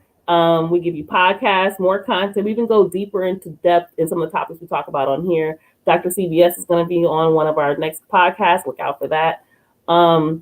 Also, donating via YouTube or Twitch and all that is great too. Test. You back? I don't know. Is it working? No. You back? Can you hear me? Yes. Can you hear me? Yeah, I can hear. I can hear you. I can hear you. Let me try one more thing. So we can get better with more money. Do we have a wish list? Do we have a wish list of things so they know what we need? I don't think we do. Can you hear me now? Yeah. Yes. You know, that's a good idea. That's a good idea. One thing I want is for us to get those standalone, because I go on other people's streams and they have these things, right, where instead of the laptop webcam, they have a standalone webcam that sits on top of the computer that looks like a million times better. And that would be good. It creates a widescreen look, you know, instead of like us being up on the screen. Because I was on Katie Halper's thing, and her thing looked like official. And I was asking, why does it look like you're so far away, and you get a nice kind of fisheye look? And she said she has this Logitech thing. So yeah, I mean, we can do something like that. That's totally cool. Yeah, I could also use a better mic. That would be good too, because he comes in all professional. yeah, but I mean, I owe it to the listeners. It definitely helped for sure. Well, I can't tell until I hear it back and I hear how clear you sound and how like laptopy I sound, and that's when I'm like, wait a minute, this doesn't sound too good. Hold on. I'm still trying to fix this mic. I have to do an alternate setup for you to hear. Oh, there we go. Okay. Yeah, because I can't monitor myself the way I was before. Thank you to KB and thank you to Harrison for your donations. We really, really appreciate it. Yeah. Oh, cool. Much appreciated, Rock the Mic. Yeah, so you know what? Let's do that. In general, we have all our links over on champagnesharks.com. So what we'll do is when we make a wish list, we'll put it up over as one of the links on champagnesharks.com. If you go to champagnesharks.com, like all our links for everything we do is over there. It's nice one stop shopping thing. So here we go. What is openly black? Colleague, this guy said, I'm just trying to show all the people I have an announcement to make. I too am openly black.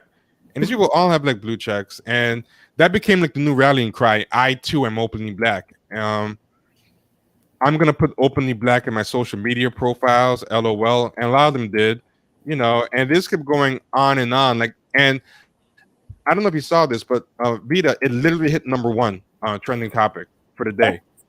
I couldn't believe, like within like an hour, Clubhouse rooms opened up, and the Clubhouse room was like a support group. It was just people just talking about, and there was no coherent thing. It was all their different status anxieties, their class anxieties, their authenticity anxieties, and I couldn't tell if they were upset that they couldn't that they couldn't escape being black, or if they were upset that they couldn't be blacker, and they were saying kind of both. And that's why I'm saying, like, these people have a double tension, you know.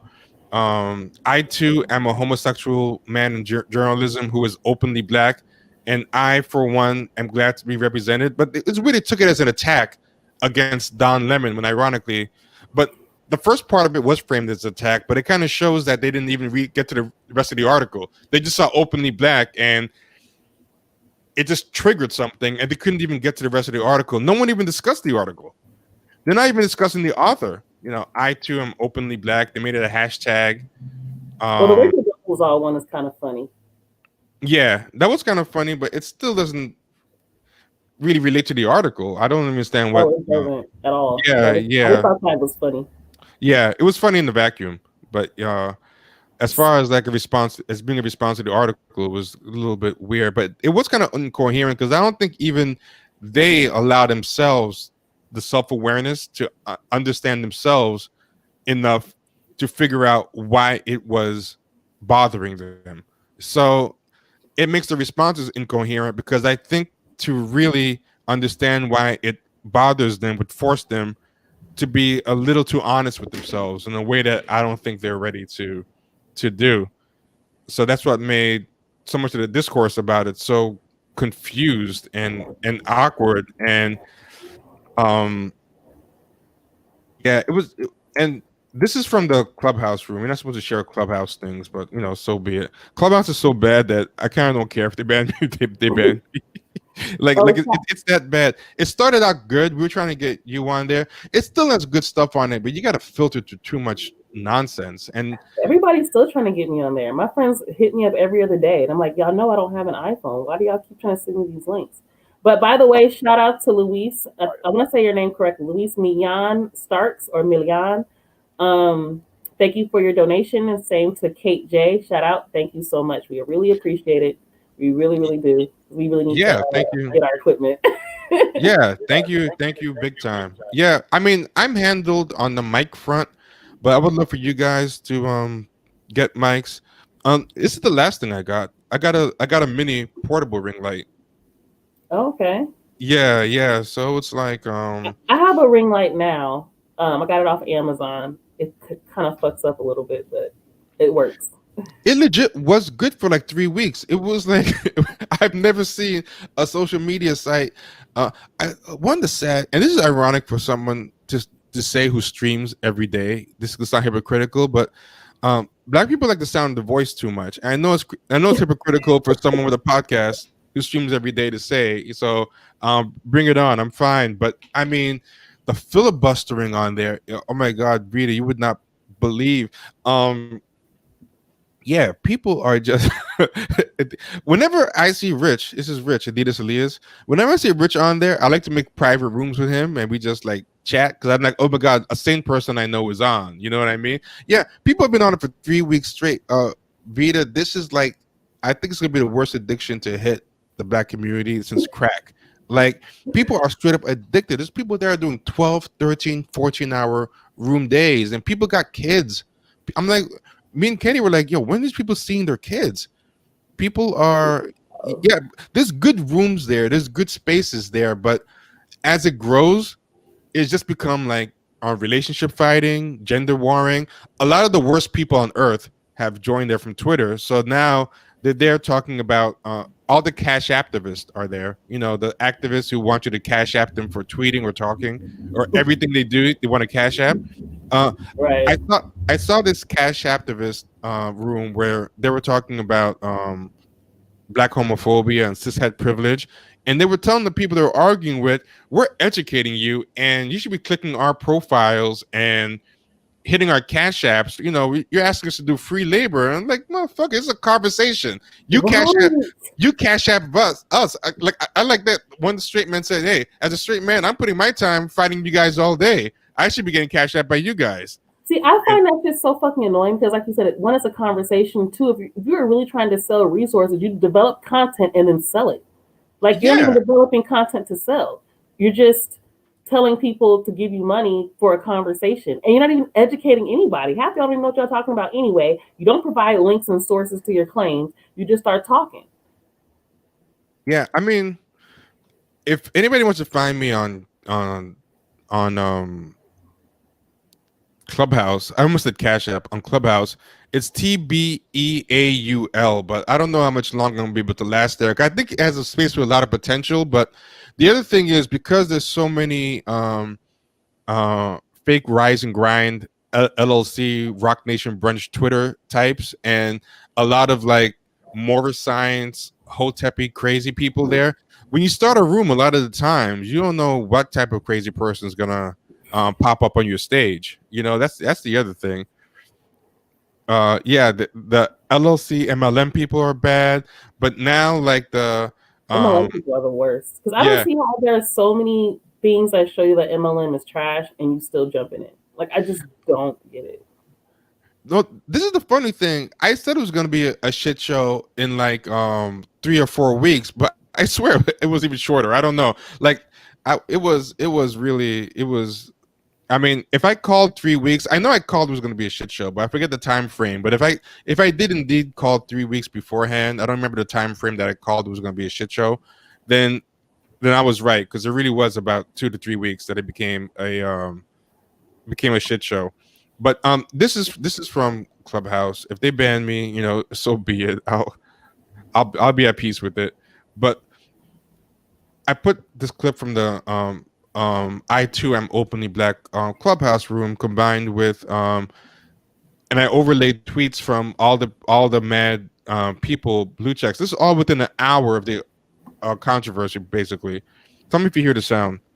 But this is an example of the kind of stuff you're hearing. This was by far not the worst. Adidas Elitist was in the room. I had those similar to that. I had those experiences, and I remember when I was playing. You know, I had one of my teammates when I was playing in Europe. You know, he was you know buddying up with the owners and the GM and everything, and you know laughing in their faces and like making it seem like he was on their level. And I remember saying, you know, I remember how they treated him a month prior to the point where he wanted to leave. And now all of a sudden they were best friends. And I remember telling him that it was the famous Kanye line. I guess it's appropriate that we use the Kanye line. Said, even if you're in a Benz, you're still a nigga in a coupe. And like that, you know, I said that as a joke, but since I've moved on in life, I've seen that's exactly how we're viewed. You know, you may have a three-piece suit or you may have a 3,000 similar to that. And I stopped it there, but what does that have to do with the article and the quote? Like, what was he talking about? I was kind of lost. Oh, well, he was talking about how he played on a team and, you know, how the white people who ran the team and the teammates, I mean, this is how they were all talking. They were all kind of like rambling, going all over the place. But for what I remember, his story was he was on his team and the teammate was buddying up with the white people. But the month before, they were treating him like an N-word. And it made him think of the Kanye. And a lot of them, for some reason, were really talking about Kanye a lot, either positively or negatively. Because I think he's their kind of patron saint to them of thinks he's a genius, right? And is mad that he can't get accepted into white. Because that's the two things I have in common with Kanye is that, well, the one difference is Kanye is actually talented, but so that's what they have different than Kanye is a lot of them don't really have the talent that Kanye has, but like Kanye, they vastly overrate their talent. Like Kanye is talented, but he's not a genius, not on the level that he and his acolytes paint him to be. And Kanye also thinks that because of his over regarded genius that he's supposed to be accepted by all the white institutions. Like, you know, like when Sway asked him, you got the platform, you got the money, why don't you just make your own fashion line? And he goes, you don't got the answers, Sway. You don't got the answers. You know, he's getting all mad and he's like, it's not Ralph though. It's not Ralph though. Like he would rather be put on by Ralph than have his own thing, you know? And so that guy was talking about how he puts his 3-piece suit on and he drives his 3 Series, and they still see him as a black guy and all this stuff, and his teammate, and how they smile in his face, and they let you get a certain, but it had nothing to do with the article that was written. Like I don't know what it had to do with the Don Lemon as a black man being upset at Trump voters. Like, they went everywhere with it. People were talking about. I can't people talk. Like he first of all, he sounded boring. I couldn't even, because like, you know how like we talk because we're podcasters, so we know how to talk. Some people just sound so boring. Like, he was horrible. Y'all listen to people just drone on like that? Oh yeah, and I can't do it. Yeah. Oh my God. They were just droning on, and they kept resetting the room with new questions. So they said, when was the first time, and I swear this was a real question, I couldn't believe it was a real question. They said, when was the first time you realized you were black and openly black? And then people were straight up answering the question. No one even questioned the premise. People were like, it happened in college. I remember when their first job, I was like, whoa, like, this is crazy, and then each time someone finished speaking, they were supposed to say, I too am openly black. And I'm like, y'all are talking like y'all have a chronic condition. I can't even take this shit no more. This shit is insane. Yeah, basically they're acting like they were a support group for a disease. That's what they're making black. They're trying to sound proud, but they sound like people who were like, I too have terminal cancer. And they're like, and they made a peace with it. Like, that is I can't. This incurable condition, and they had made peace with this. It was said openly black anonymous. Yeah, that's exactly what it was like. And this is the problem I noticed with Clubhouse, and I realized with black people, like, we have too many traumatized people, but not enough trauma counselors. So we have these support groups with no qualified ringleaders. So all these people are doing is they're trauma bonding and thinking it's community, but then B, they're re-traumatizing each other, because anybody who's done therapy, I've been doing therapy, and that's a real thing. Like, if you don't just go in therapy and your first day spew your worst thing out. You got to work your way to where you can actually re-traumatize yourself. That happened one time with me. I said to my therapist, miscalibrated, and I had a bad time. And he said, I thought you were ready to go there, but you weren't. And these people are not just going there, but they're competitively spewing trauma. Like, oh yeah, they gotta out trauma each other. Everybody has it worse. Everybody's, I hate that shit. That's the other thing I can't stand. That fighting to be whatever. Go ahead. Wait, Rich, are you available? Do you want to join? Because Rich was there, and Rich probably remembers more. There's a lot to remember in that room. It was a whole bunch of weird blue check pathology in that room. But this is true. One of the things was everybody was doing their resume. So it's like, the openly black thing. Well, let me explain. I'm a astrologer, Reiki healer. I'm a Ivy League trained lawyer / Reiki energy cryptocurrency advisor, where I infuse your cryptocurrency, for a fee with Reiki energy, and I can read which currencies are going to best support you, but also while using my Ivy League law degree to help you navigate the legal conundrums of reading the Reiki energy, and also consult the CEO of your black, like these weird like hustles. And it's like, oh my God, like, is this guy for real? And then they read the resume, and it's like, and when I was working for like Sony, that's a weird thing a lot of these people have. They have these weird high level / flaky jobs at once. So it's like, so I was in the marketing department for Netflix while running my Reiki energy cryptocurrency consultancy on the side. It's like, oh, okay, that's weird. A lot of heavy hitters in the room. That's a favorite thing that they keep doing. Yeah, so Rich, I'm gonna send you on Discord the invite to come into the room. Because you gotta have Rich in here. I just find that shit to be so fucking nuts. I don't even know how you guys can listen to them drone on about some of that shit. I love interesting conversation.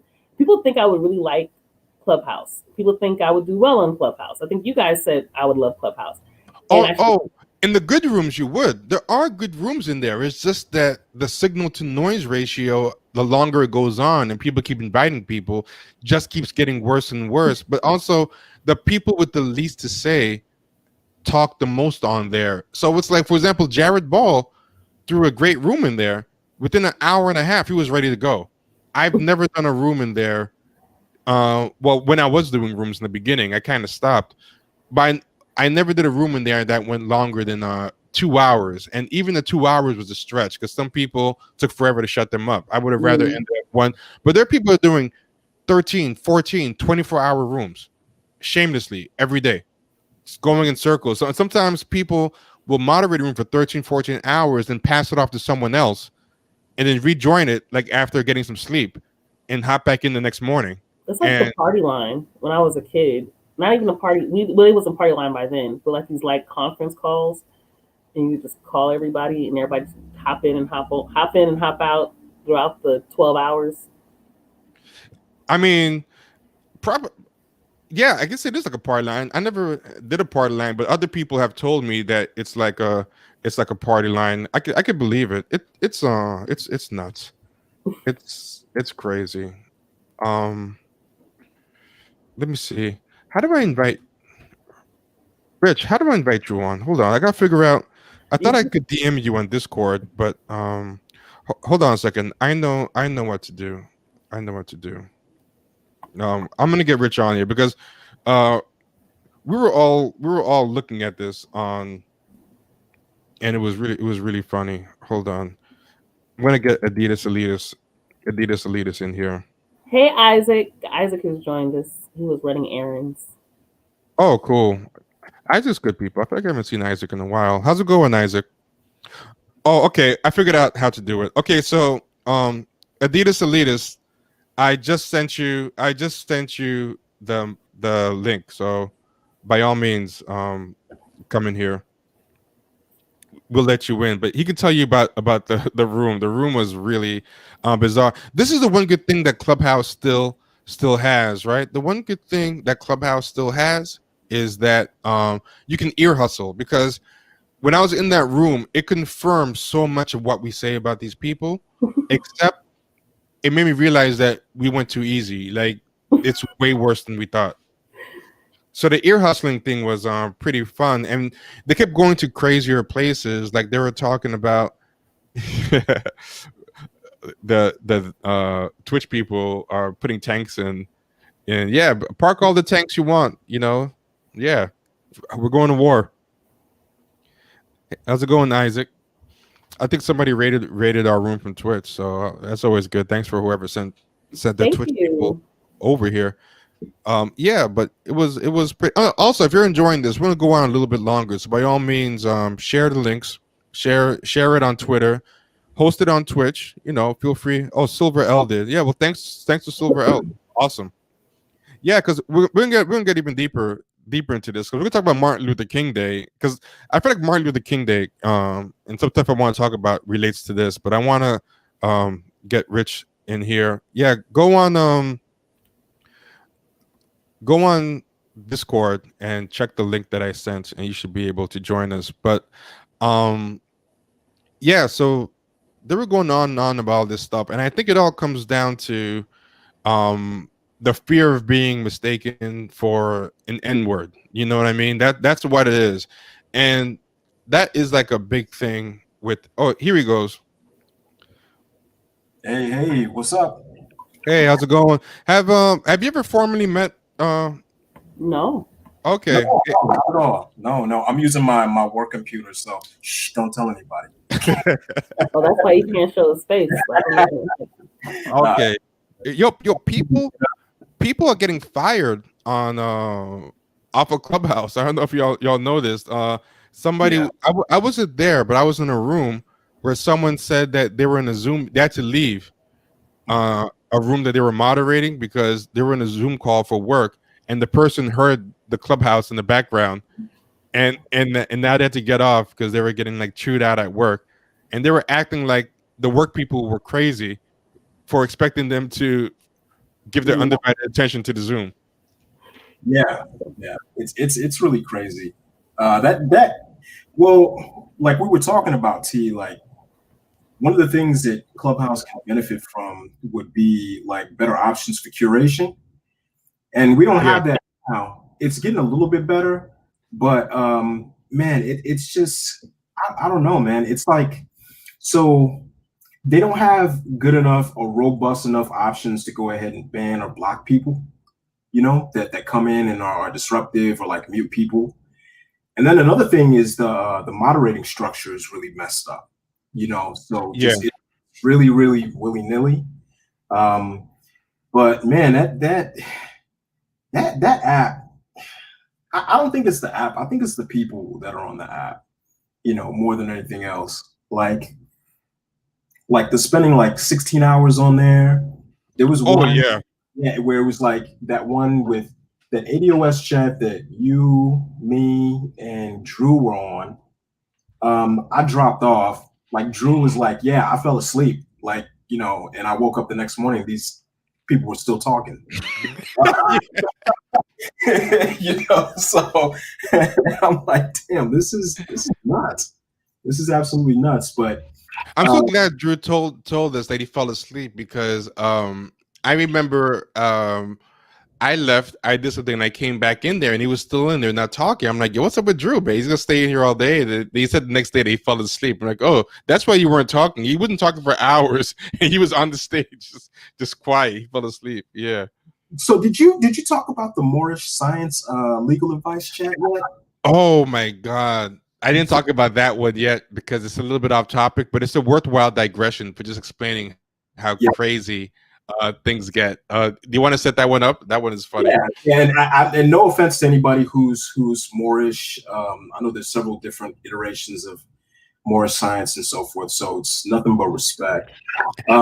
There was a discussion about sovereignty, and one of the wait, I think we should set the tone by giving the name of the room. It was y'all Moorish science people claim to have all the answers. Why ain't y'all rich yet? That was it.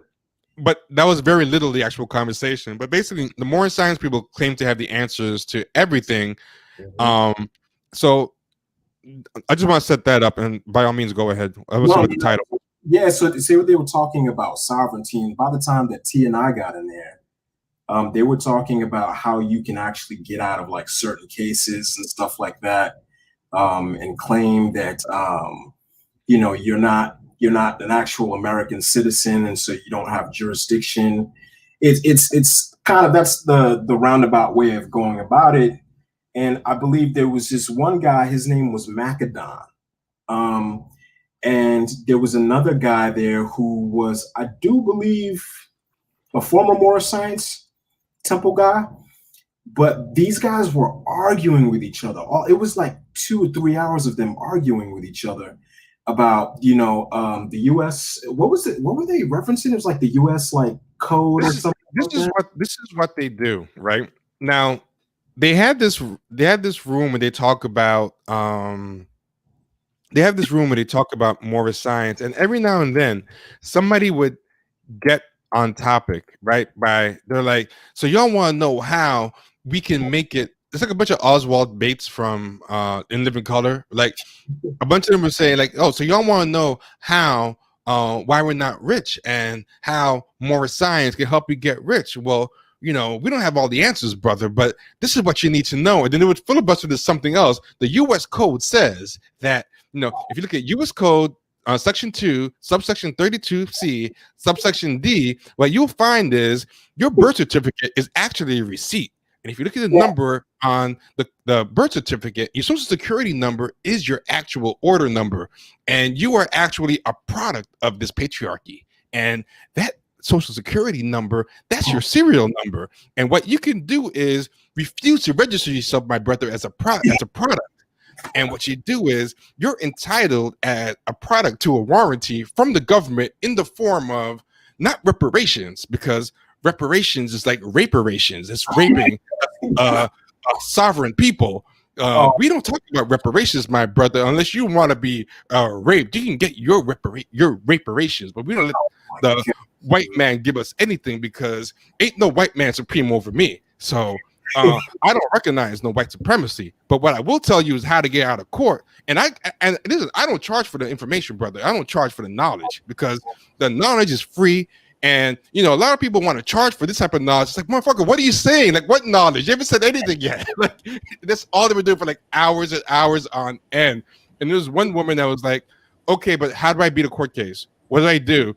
And it's like, so you want to beat a court case? Well, yeah. Well, that's what we were trying to say. It was like hours and hours. Until the hot But dog. that's how they talk in real life, though. Like, that's literally how they. Have you ever talked to these niggas in real life? That's Absolutely. how they talk. Yeah, that's how they talk. But I didn't know there were people still like that. I remember in the 90s and the 2000s, that was big. I didn't know there were still people like that. Listen, they on Western and Slauson right now. I bet you. Them niggas stay out there. They we don't have Moorish temples, science people as much as we used to, but we have those Hebrew Israelites. I feel like there's more Hebrew Israelites. I didn't even see them growing up. Yeah. But now they be on the corner, be talking all this shit, and then they talk about the sovereigns and all this shit. Which, by the way, people should know they consider sovereigns a terrorist group. So I would just be careful using certain terms. Oh yeah, they're literally linked. They're literally considered a terrorist group. So I would just be careful using terminology because they're paying attention to social media heavy. They are. They listen to us now, but. Yeah, so they don't be having no real facts though, because if you ask them direct, specific questions, they can never answer them. Right. That's what happened to Corinne Gaines. A lot of people don't know that, but she was one of those sovereign Moorish science people, and she was refusing to comply with anything because she was like, "Oh, I don't recognize the government's power over me." So, I mean, it's sad. I don't think she should have gotten shot the way she did. I want to make sure we're not victim blaming Corinne Gaines here, but it's a very underreported thing that she had these summons to go to court for like some kind of tickets, but she just wasn't going to the summons, right?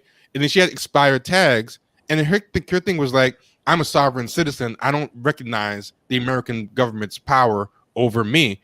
And things just kept escalating. She had summons out for her. She was spotted because of the expired tags and everything, and he just kept.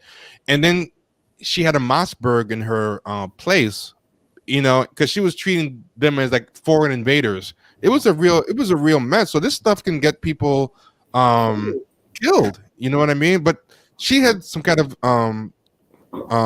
mental imbalances too, unfortunately. And again, I want to make clear that we're not victim blaming. But one thing about these Moorish people, and it's all over the internet. What these people do is they self-study law, but they don't have any legal training or any guidance, and they make these creative interpretations of the law, and then they start representing themselves in court.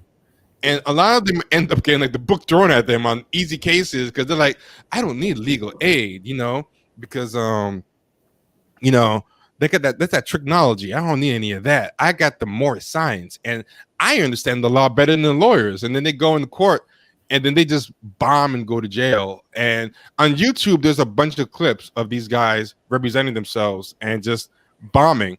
And what these people were doing in the more science room was that they were trying to tell people. And one guy, he was to somebody's credit, somebody called him out in this live. One guy is like, the moderator was like, I'm going to call this brother to the stage. He's someone who has successfully defended himself in court using more science. And the guy came up and he's like, yeah, man. First of all, the guy sounded like mad nervous and lying. You remember this guy, Rich? He was like, yeah, well, yeah, I was in court and yeah, I was kind of nervous, but then I remembered the more science, and then I started dropping that USC statute stuff, and they had to let me free in the jury. And then someone's like, Right, we don't believe you. What's your case number? He goes, oh, my case number? I gotta Google that. You know, I'm gonna Google it, but I'm gonna get back to you. And then they kicked him off the stage. But what they were promised. Go on. A lawyer who was there, and there was an actual lawyer there. I forgot. Yeah, there was a real lawyer there, and he said, you know, it kind of sounds like what had happened is that, you know, the police officers that charged you initially, because I think he had got roughed up by some sort of citation or something. It sounds like the police officers that initially cited you didn't show up to court. So he said that as a lawyer, my job is to get that case dismissed if the police officers don't show up to court.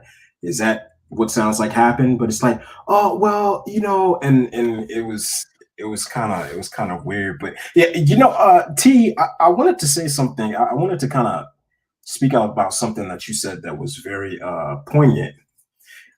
You said that that sometimes when we get into these situations, like whether it be more science or any of these different train of thoughts, it's just you know, a testament to how some people just have given up, like, oh yeah, for themselves. It's a way to give up while pretending that you didn't give up, because all this building and talking they were doing was just like a coping mechanism for impotence, you know, like, because they were all pretending that they had all the answers. And yeah, I'm sorry, go on. I just want to. No, that just really stuck out to me, because I'm like, yeah, you know what? Yeah, that's I think that's what it is, you know. It's really sad.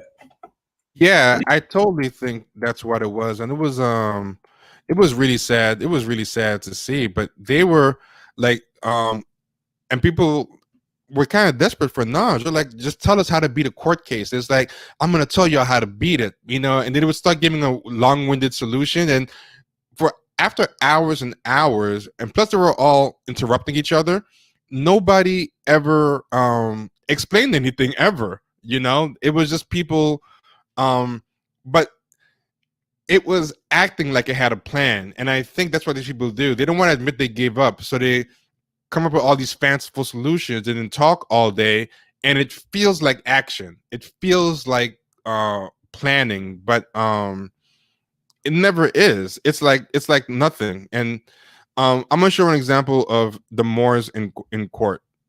This example of the Moors in court, because this is what they were trying to do. They're trying to teach people, and I'm like, this is dangerous. You're trying to tell people you don't need lawyers, that you can just use the Moorish science and beat your case.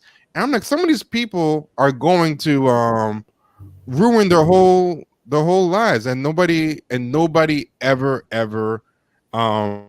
give an answer. So on YouTube, they have two types of videos. They have cherry-picked videos of a Moorish science person supposedly doing good, but a lot of times it's a stupid technicality, like what Rich said. The cop didn't show up, you know, stuff like that, or someone got lucky. And then people also put videos of people, like, you know, bombing in court. So here's like somebody, you can find them all over the place. Hold on, this is one. Make it a big screen. Mm-hmm. Okay, this is the matters of state of New Jersey versus it takes there it goes. Colonel John Cornell, also known as Cornell Hall, also known as Cornell Dixon. No. We're not going down that road. We're not going down that road. Everybody else sit down. Have a seat. Now, these people are used to the Moorish science people representing himself. That's why he's acting like that, because he already knows that's not a place where you can even object. For the record. That's Can you turn it up more? 0807 Sure, hold on. 7I 03. This is as high as it'll go. Okay. Did it make a difference? Or is it still low? 0804 441I. Mr. Luciano, would you note your appearance for the record? Good morning, Assistant Prosecutor Mike Luciano for the state. All right, last time we were in court, the court made a ruling. Mr. Keith, would you note your appearance, please? All right, court made a ruling, in essence, allowing Mr. L to represent himself in these matters. Subsequent to that, the court has received 2 other filings from Mr. L. Sir, you are. Sir, I am Are you a licensed practitioner? I am not. Well, on the other side, sir, on the other side of the railing. Thank you. So he brought his other friend, who's not a lawyer, to be his legal team, which you can't just bring somebody without putting them in the record first. Subsequent to that ruling, the court has received, I believe, 2 other filings from Mr. L. And in one of those filings, he's raising a jurisdictional issue. Now, the jurisdictional issue is sovereign law. Like, first off, they just send filings, and the filings are kind of nonsensical. But the jurisdictional issues that they have no sovereignty over him because he's a sovereign citizen. So a lot of these people, and some of these cases will be serious cases. They'll be getting the book thrown on them, unbeatable cases, because they go in with this arrogance and this fake sovereign law. It's really a shame. So the court, upon further reflection, given the nature and complexity of the issues that have been raised by Mr. L, the court is rescinding its previous ruling and will make a determination that until a licensed practitioner in the state of New Jersey substitutes in for Mr. L, the court will enter an order that Mr. Keesler will remain as counsel. Objection. For the record. It's overruled. Objection. For the record, I have not authorized the Office of Public Defense or John J. Keesler to take this matter. Okay. So what's happening is these people are actually trying to help him. They're like, you're going to screw yourself up. Take this lawyer. And the guy's like, no, I'm not going to take the lawyer. I got this. To represent this. Very well. The offer. For the record. I got it. Until there is a licensed practitioner in the state of New Jersey. Objection. The practice of law cannot be licensed by any state, and that's according to Schwar versus Board of the Examiners 353 U.S. 238-239. Objections overruled. Until there is an attorney, a licensed practitioner here to represent Mr. L, court is recognizing Mr. Keesler as the attorney of record. Objection. For the record, on the record, and let the record show, the rule of professional conduct states, RPC 1.0, a law firm denotes a lawyer or lawyers in a law partnership, professional corporation, sole proprietorship, or other association authorized to practice law, or lawyers employed in a legal services organization or the legal department of a corporation or other organization. http://www.judiciarystate.nj.us/rules. Until an attorney authorized to practice law is representing you, Mr. L, the public defender's office, Mr. Keesler, will represent you. Objection. For the record, the corporate body politic that has authorized the Aboriginal Law Firm's Secretary of State authorization number is 003. The fact that you listen to me, Mr. That's it. That's it. I'm tired of this. Now, if you come in here again with this mess, and I'm going to call it mess on the record, you're going to be arrested. We're done. This matter will be continued till November 10th. If there's a substitution of attorney from somebody licensed, the fact that the Aboriginal law firm may have some standing with the Secretary of State is not the issue in this case. It's a question of whether, in fact, the law firm has an attorney licensed to practice in the state of New Jersey. The matter is continued to November 10th, 2008 at 9 o'clock. Thank you. Objection. I'm done. Now, put this on the record, please. We can put whatever you want on the record. I'm done. For the record, on the record, and let the record show, I have filed a writ of coronam juris, a demand for termination or state the proper jurisdiction to all matters concerning the items of subject. I know. I got it. I've already placed that on the record. Picture a whole room with like about 100. Picture a whole room, 100 people of that. and they were all claiming that they can help you beat cases, and like people will be no. This is part one. There's a whole bunch of these online. That is so funny. That Yeah, is so funny. a whole room was full of that, and that guy was trying to help him. He didn't even realize it. The guy was trying to help him. Like, you gotta throw your life away, dude. And that's what they were doing in the room. They were just arguing and just trading stats with each other and competing on stats. It's crazy. Well, what was funny is the dude really thought he was making he thought something was really gonna happen. I was so confused on why he just kept trying, like the arrogance of just like, no, we're gonna do this my way. Like, what? It doesn't work that way. But these people really think that that's how shit works for some reason, to the point where they're willing to do this on the record. Like, and there were people in that room offering their services to the other people in the room, and I was like, oh man, some people with real cases are going to write to this person and end up getting the book thrown at them, and God forbid they actually pay money to this person too. And there are so many people desperate for knowledge. They're like, so you know how to beat cases? What's the statute? And it's like, I can't tell you here, my brother, but you have to contact me in my site, DM me, and I'll tell you how to beat the case. And I've got a way to beat every case, but you've got to do the more science. And I was like, oh, this dude, if he knew, he would tell. This guy told me I had to follow him on Facebook to get the answers to my questions. When I did someone tell you that? Yeah, so so one of the things I've actually been fascinated by is the Moorish Empire, the actual Moorish Empire, right? So it's one of the things you never learn about, but they're so prevalent in a lot of things you study, especially a lot of things you study that are from Europe. And I've always been really fascinated by it. So I'm thinking, oh, you Moorish science person, do they teach you about the Moors? Do you have any resources? Do you have information? And he didn't really know much of anything. He kept telling me, these are talking about sovereignty and talking about different cases. And I was like, okay, how do I get more information? Do you have a book you recommend? He's like, you have to follow me on Facebook. I'm like, what? And I followed him on Facebook.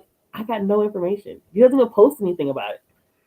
The first thing you have to do is activate the pineal gland, but you can only activate the third eye of the pineal gland in the sovereign state of the court by having the melanin get hit by the sun when Mercury is in retrograde and aligned with Saturn at the proper time. At that time, the devil understands that the receipt that is your social security number will activate the counter sovereignty, and then you'll have to be free, and that's all you got to do. And that's it. Yeah, but and then they start telling you like these myths as though they're facts. That's the other thing that they do. And I can't even remember one to like tell you, but they like these stories or like about a court case, about the situation, and you Google it, and there's like literally nothing, no resources, no information, nothing about it. But they talk about it like it's just so factual and everybody should know.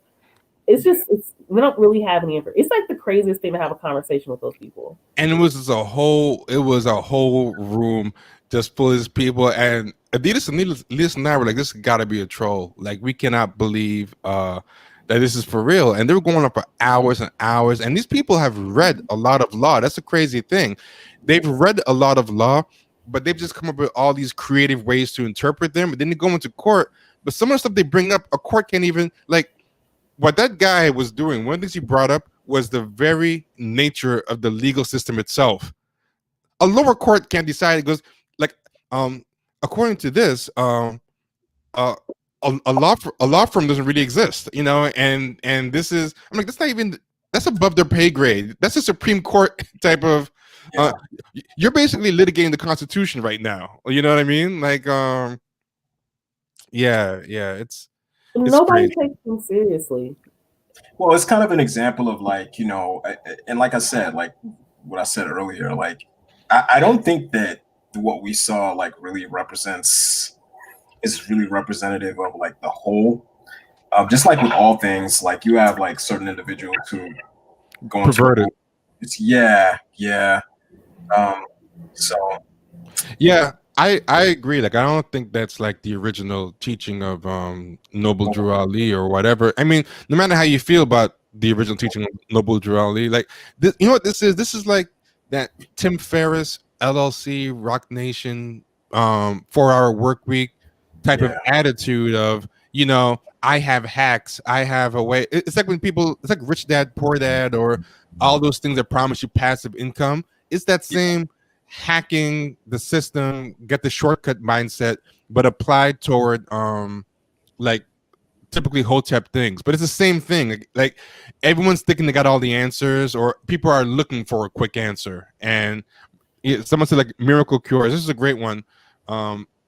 Someone says miracle cures to people with stage 4 cancer. That's exactly what it is. These are some people with real legal issues, that are being taken in by like all these grifters, and they're gonna go to court. And well, it's funny that one guy came in and he asked him a simple question like, "What was your court case number?" And he's like, "I got to Google it." First off, you can't just Google a court case number to begin with. You can't just say, "Hey," and just pull it up that easy. Well, I got to go back and look at my files. It's been, it's been a while. I would have said something like that. I'm a liar.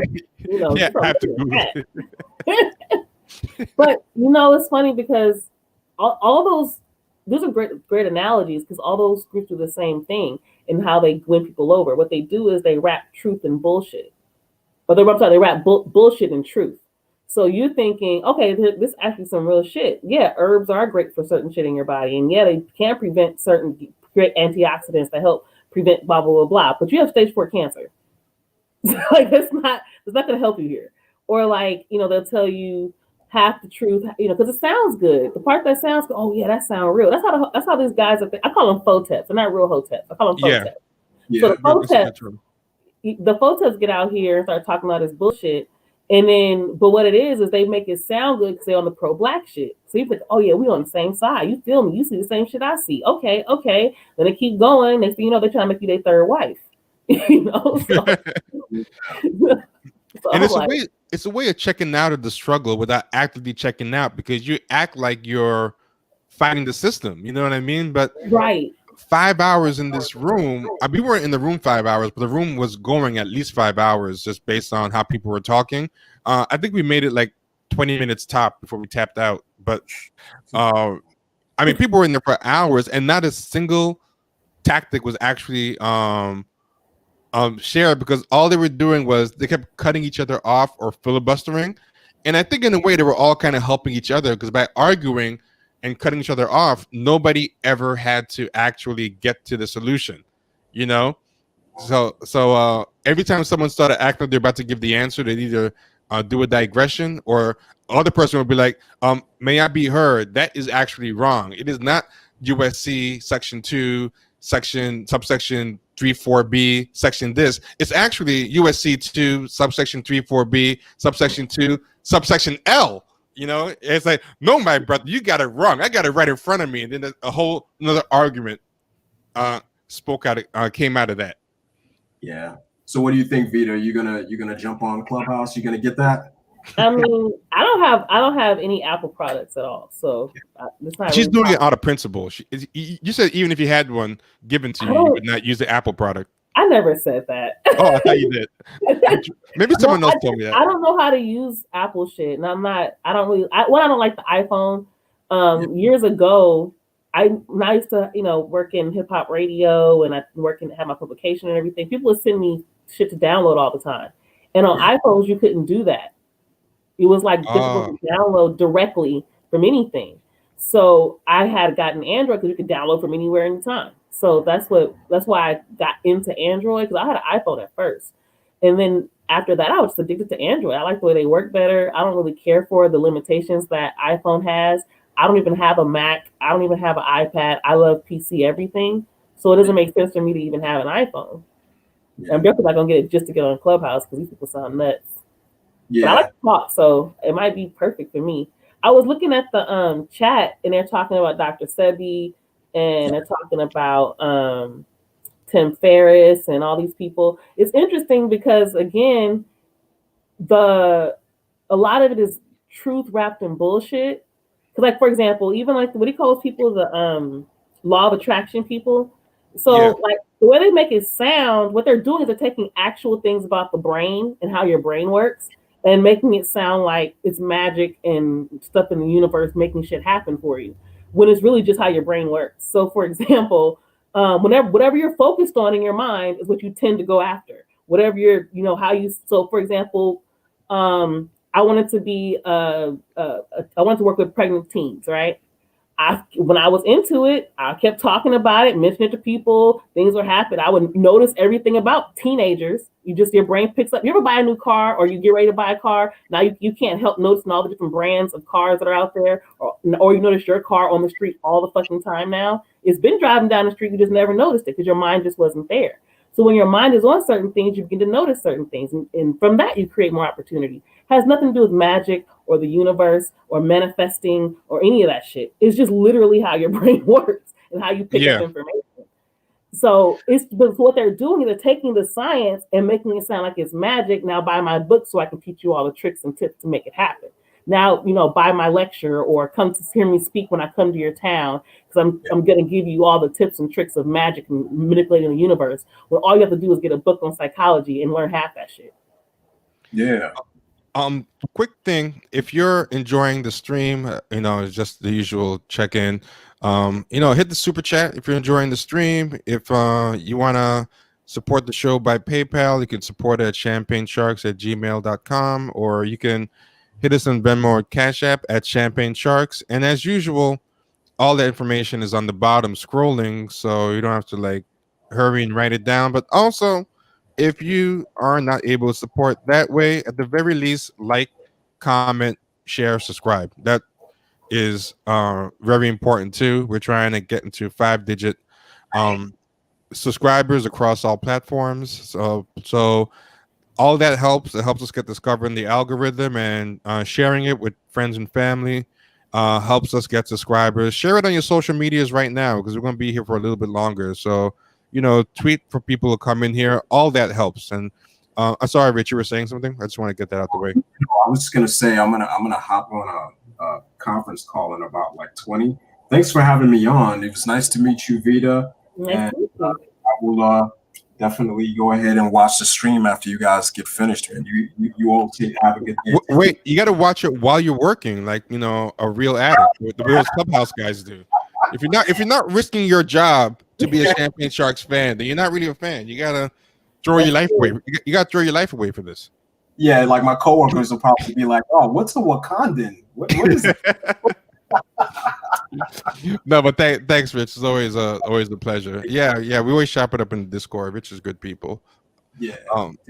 Yeah. All right, Adidas Elitas, be good. I wanted to share this Rita, because I feel like this ties in very much to the whole openly black thing. Hold on one second. I'm gonna get into MLK soon, so I'm also getting hungry. Oh yeah, we'll get to MLK. No, but this is actually what ties. Oops, actually, wrong thing. I did the Inception. I did the Inception thing. That was actually wrong. Hold on. Don't you hate it? Just pause at the worst frame of your face, and just I feel like that's the only frame it ever pauses at. Like I always feel like I never like where it pauses. Never pauses at a dope place. Yeah, I want to show this. Actually, this is let me do this first. But the Chris Rock. Have you ever revisited this clip? This clip is crazy when you revisit it, right? Yeah, there you go, Champagne Communista. That's what's up. That's a real fan right there. Yeah, that's okay. So here it is, the N-words versus black people clip. Oh yeah. It does not age well, but check this out. The volume's kind of low. Can you hear? Mm-hmm. Black people really don't like about black people. There's some shit going on with black people right now. There's like a civil war going on with black people. And there's two sides. It's black people and there's niggas. And niggas have got to go. Every time black people want to have a good time, ignorant ass niggas fuck it up.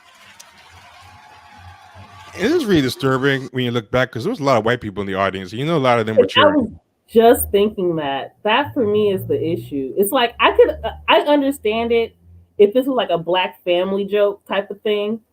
Yeah. Because I get what he's talking about. I don't really fuck with it, but I get what he's talking about, and it's a comedy sketch. You know, it's a comedy routine, so it could be funny in that space. When it's with white people, that's where it's just like cringe for me. Yeah, and I feel like in the late 90s, early 2000s, this was a very easy way to get like a quick laugh or get a mainstream platform. And there was a lot of this going on, I feel. And you know, like I think like right now, because Black women and Black queer creatives are kind of the vogue and trend, a lot of us end up when our current cultural commentary giving them a disproportionate amount of grief, because they have a disproportionate amount of the face in media right now. But in the late 90s or the 2000s, it was all about Black men, straight Black men, and we dropped the ball in our own way because we were producing a lot of crap like this. And it's something we're going to talk about. We're going to tie into Martin Luther King. Yeah. And I can't, whenever I watch this, I think of The Office. Oh, the Office had, The Office had an episode about this, right? Michael was doing this routine. Oh, yeah. You know, it's crazy. In the 2000s, a white guy could have probably got away with that. That's how backwards we were back then. Probably. Because by the time of The Office, we're in the 2010s, and even by then, it started aging badly. Can't do shit without some ignorant ass niggas fucking it up. Can't do nothing. Can't keep a disco open more than 3 weeks. Grand opening, grand closing. Can't go to a movie the first week it come out. Why? Because niggas are shooting at the screen. What kind of ignorant shit is that? Hey, this is a good movie. It's so good, I gotta bust a cap in here. And I feel like with all this stuff, the problem is the conceit of, liking that joke is this idea that niggas, not just that niggas exist, but niggas is based on what you do, not what you are. And I think it's the real appeal to upwardly mobile Black people about the idea is that but I think it's one of those double binds that we talk about, and it's a trick that white people do. They will tell you stuff like anyone can be a nigga. Nigga just means an ignorant person, which first off is bullshit, because why does it never pop to your mind to say to a white person? Like when a white person does something ignorant, it's not the first thing you say. Like you only ever say it to a Black person. Right. And then you immediately follow up with anyone could be a nigga. It's okay if anyone could be a nigga. Why? On Twitter that happens a lot. Someone will be like, "You're acting like a nigga right now," and before you call me racist, anyone could be a nigga. That's like some shit from like 5th grade. Like seriously. Yeah. And so then what I always do is I always search their history, the name and the word nigger. It's always used against Black persons. I'm like, okay, but if it's not racist and anyone could be, and that's your point, why do you only ever seem to remember to use it when you're talking to a Black person, and the person will usually block me and stuff. But yeah, that's like that double bind. They tell you can act or behave your way out of the word, and they wait until you really, really convince yourself that you have behaved and acted your way out of the word.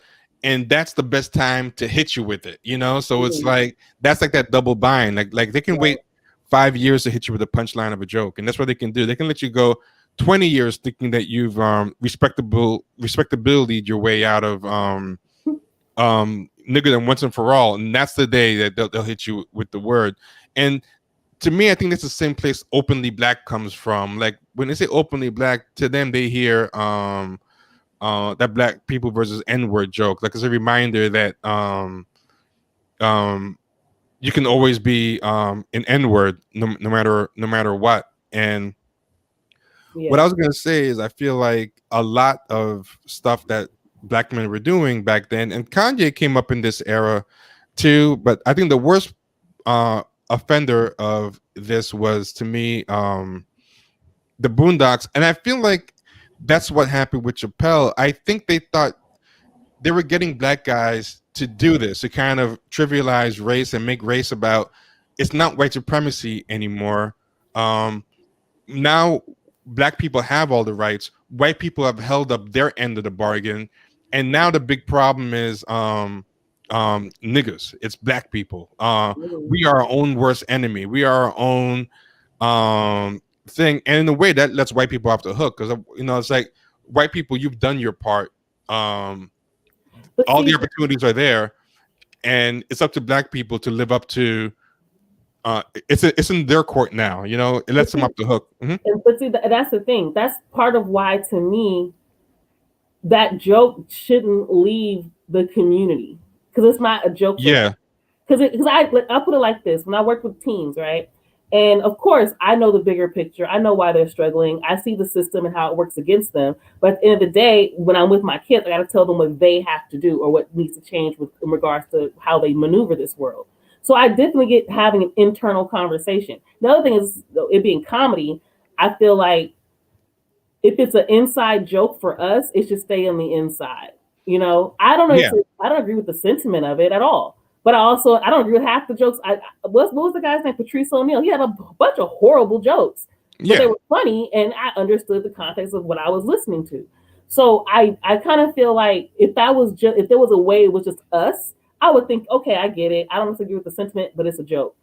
This is like a way of differentiating yourself to white people about who those people are. Like, oh, we're not like those black people. We're the good black people. Those are none of us like them, But the other thing is he opens a joke with even black people hate black people, and I thought that was interesting too. Yeah, and I think one of the things that would make this better is you can talk about this stuff, and I think even black on black crime is a legitimate subject matter as well. I think all self-criticism is a subject matter, as a legitimate topic, as long as you're still using it to hold white people ultimately accountable. So it's like, I think the problem becomes when you use it to let white people off the hook, and that's what I think was the purpose of this humor. So, like, for example, and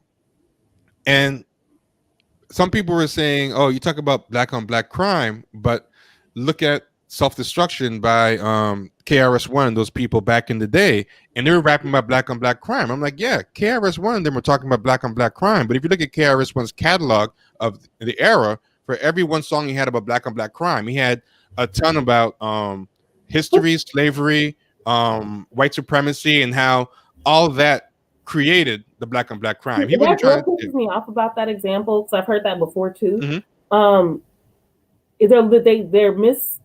They're misreading the song. It says self-destruction. Yes. It's talking, because mind you, at this time we're watching the kids around us get caught up in the drug game. We're watching the shit.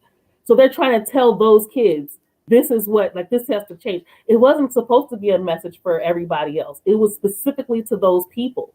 And they were trying to create an anthem for the young people to say while they're out, to kind of counter all the other shit that's coming at them. So, and like you pointed out, a lot of those same artists talked about the system overall, talked about the police, talked about what was up against them. So it wasn't like this one-sided conversation, like, oh, I'll even give another example of that. So I was actually mad at the album. I was mad initially at Kendrick on To Pimp a Butterfly. Yeah. But when I kept listening to the album, he wasn't talking to everybody. He wasn't talking about all black people. He was talking about specifically these black people that he grew up with from his neighborhood. And it was very clear the more you listen to it. But I initially heard the shit on one of his songs, one of his singles, kind of sounds like black on black crime. Yeah. I was against it too until I got a sense of his fuller catalog, but within the context of that song. But he did say, which I didn't like, even within the context of the song, we are worse enemy. I think he's a line like that. I wasn't crazy about the line. I don't like that shit either. Yeah, I didn't want to throw out the baby with the bathwater, and I think overall his stuff is more well-rounded. He's not trying to let white supremacy off the hook, but also I also have an understanding, not just with Kendrick, but just in general. Sometimes you listen to some people who really are authentically where they're from and who they say they are. If you're in those spaces, that's how they talk. That's the conversation. So like you talk to a lot of, I spoke to a lot of kids who came out of not just kids, but young people, young adults who came out of prison. And a lot of them internalized what they were taught. Oh, everything was my fault. I had to change. And they start talking to their friends like everything's their fault, right?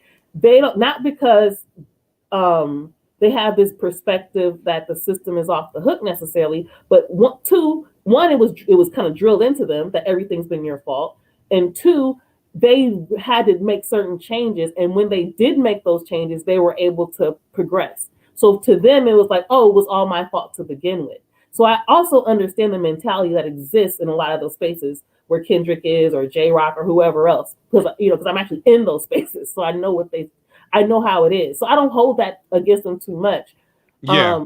I'm a strong believer that those things can be, as long as people's heart, to me, if your heart for your people is in the right place, I don't hate you too much. You know what I mean? I don't get too mad at you. It's when you start trying to take advantage and grift and do all these other things where I'm like, okay, hold the fuck up. But that's the one time I start to be like, I ain't fucking with you. But other than that, I don't really trip too hard.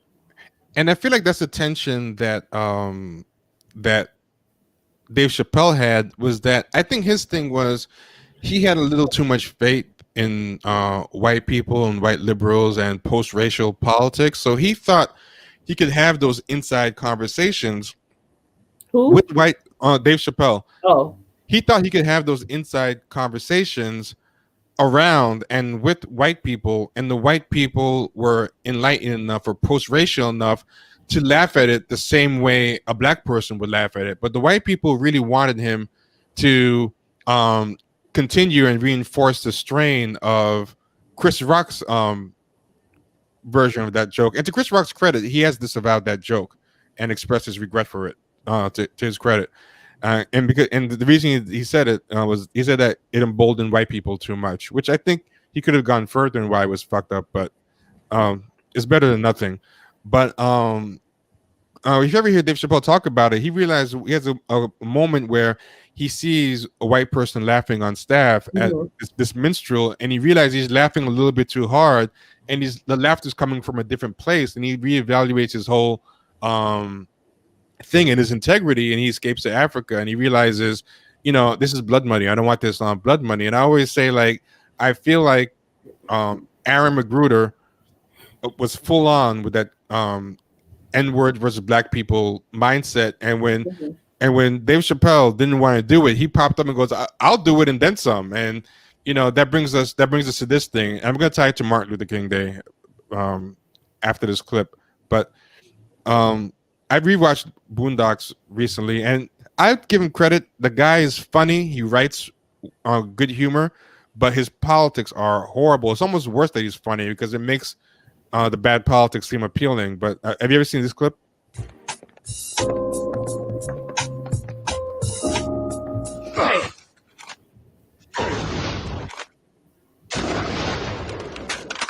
Watch where you walking, nigga. Hey, what you say, nigga? Watch closely. You're about to experience a nigga moment. Webster defines the nigga moment as a moment when ignorance overwhelms the mind of an otherwise logical Negro male. What did you say, bitch, nigga? Hey, squeeze it, nigga. Causing him to act in an illogical, self-destructive manner.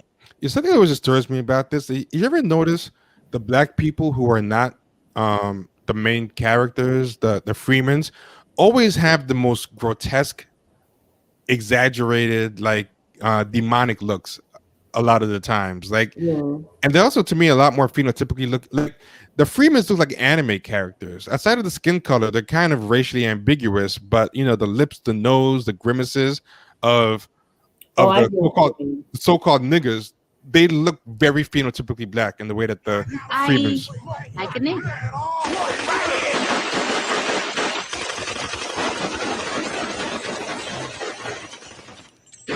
Nigga moments are unpredictable. Hey, wait, man, wait.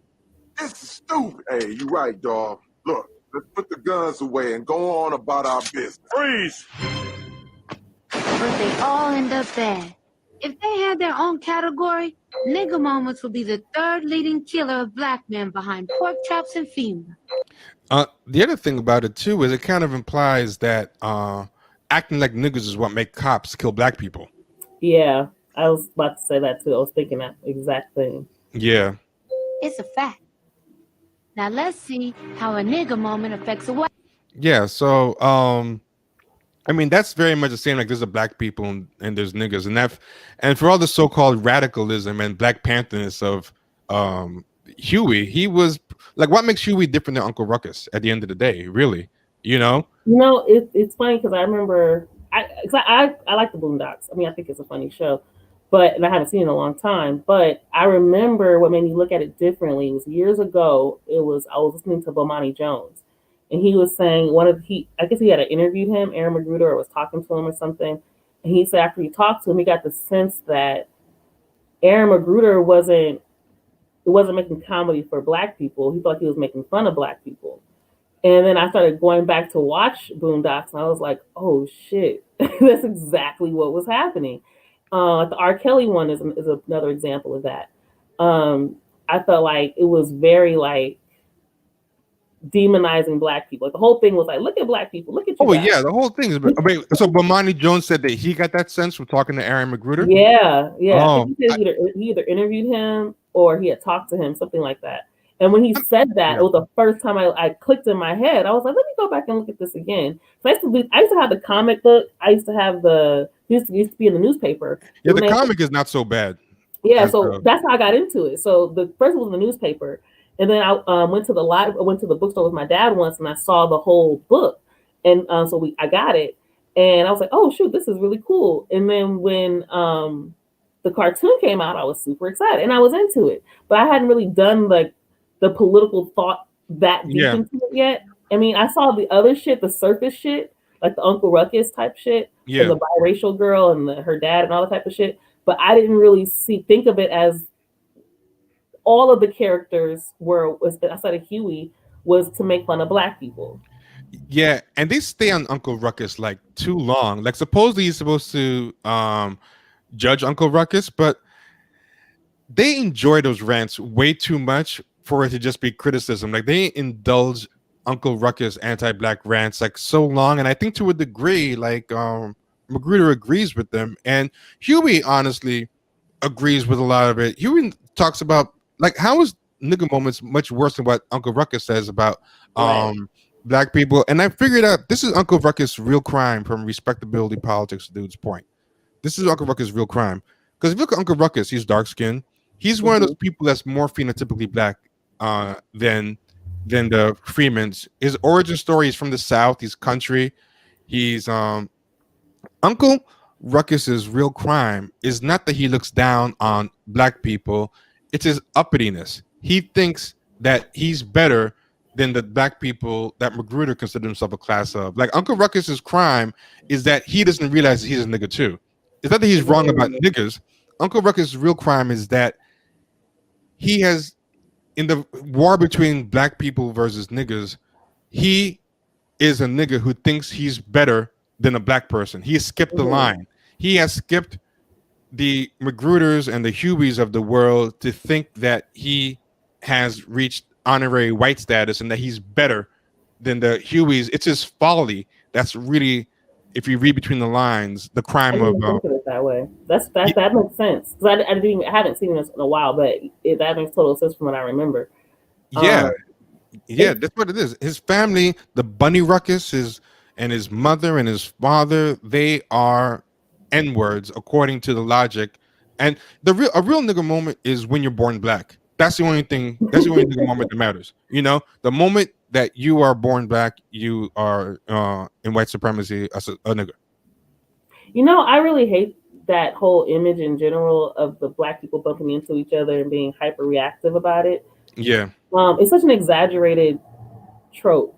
You know, I do remember it happening to some degree growing up, but usually it wasn't just like you bumped into somebody. Usually they were trying to do some shit. You know, it wasn't like at least when it got escalated like that, it was, I don't, it's just hard to explain when you're not really from certain areas, but like you have beef with somebody and you walk past them, but you bumping them. That's actually, that's like fighting words, right? That's when you saw the hyper reaction. It was never like, oh, you stuffed my shoes or you accidentally bumped into me. Let me whip your ass now. It wasn't. I mean, honestly, some people, I remember the 80s and 90s really used to be that petty. That sometimes did happen, but I mean, you can't universalize that, you That's what know. I'm saying. I'm not saying it didn't happen. I'm definitely not saying that. But I'm saying it was exaggerated the way that they tell that story all the time. Exactly. I will Yeah, say yeah. this: even in it happening, hyperreactiveness is one of the number one signs of trauma. Yeah. So, if black people are hyperreactive, it's because we've been traumatized, and we have to always stay on guard. And I talk to you guys about your amygdala in your brain all the goddamn time. That alarm system that's going off, and you don't even understand. All you know is to fight, flee, or faint, or whatever, right? Like you don't really know what else to do. So that reaction it makes sense if you're in survival mode all fucking day. And so when Yeah. you're in a Real space talk. where you can get shot, because I remember the 80s. I remember the early 90s. Yeah. I was right here. I was in South Central. I remember, like I think I told you guys that story. I would go visit my cousins on the east side, and I would lock myself in the bathroom crying and praying nobody would get shot that day. That was my real fucking life. And that was a hyper traumatic era, the crack era. Like the whole community was in the midst of a trauma. So if people are hyperreactive, it's because they're always in fight or flight mode. You're always operating in survival mode. And even if that didn't play out physically, it might have played out in your financial decisions and how you get jobs and how you can I go back to school? I got to work all day and feed these kids. I won't be able to feed them. How can you think about 10 years from now when you got to make sure your babies eat today? You know what I mean? And you can imagine like all the hyper reactiveness coming from an era of super trauma in the black community. But if you also like do the research, you realize the CIA's role in making that happen. They let drugs come into the country, and they made sure that it was allowed to be in the black community, but not in the white ones. That was part of the deal that they made. So ultimately, at the end of the day, white supremacy allows a lot of this stuff to happen. It's not just like the drugs just pop up, you know, in the black community. The drugs come from somewhere. Like, and that's the other thing I don't like. That's like, even when we go into like blaming rap music, I always say, if I don't have access to the shit, it don't make no difference no way. Yeah. I don't have access to the shit. I have no way of knowing how to get crack. I've listened to songs about crack my whole life. I don't know how to do. I don't have a plug. I don't know who that person is. Yeah. So how did they get it? That's the problem. And then things from the wrong shit. And then things like Rockefeller law and the crime bill, like that adds to the trauma of crack. Instead of trying to get to the root problems of the trauma, they just re-traumatize by punishing the traumatized people. It just ends up becoming a cycle. And intentional. That's intentional. That's what the whole prison system is. Yeah. And the reason I'm putting this in the same thing as the openly black thing is I think a lot of Aaron McGruder's anxieties and problems. Oh, this is another problem with Uncle Ruckus. I forgot to say, his Uncle Ruckus's second crime is like I say, he doesn't think differently than Huey, but his first crime is that he thinks he's one of the good blacks when he's actually a nigger. And not only does he think he's one of the good blacks, he thinks he is better than the good blacks. That he's not only wrong about being a nigger, he thinks he's actually honorary white or better than the good blacks. And that's his crime, his arrogance. It's a classist problem, Uncle Ruckus, not his beliefs. The second thing is he's not savvy enough. A big no-no is you're supposed to frame your anti-blackness as pro-blackness. And that's Uncle Ruckus's second crime that Huey knows how to do. Huey knows how to full radicalize his respectability politics, which is what all the good blue checks and all the good untalented 10 people are great at, is their fake pro-blackness that really mask anti-blackness. But this is the infamous Boondocks Martin Luther King speech, and this is what I want to talk about how like black liberals butcher Martin Luther King as bad as the white liberals.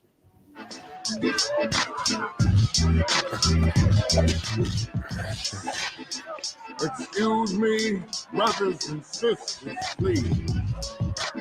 If someone just turn off. He looked out on his people and saw they were in great need. So he did what all great leaders do.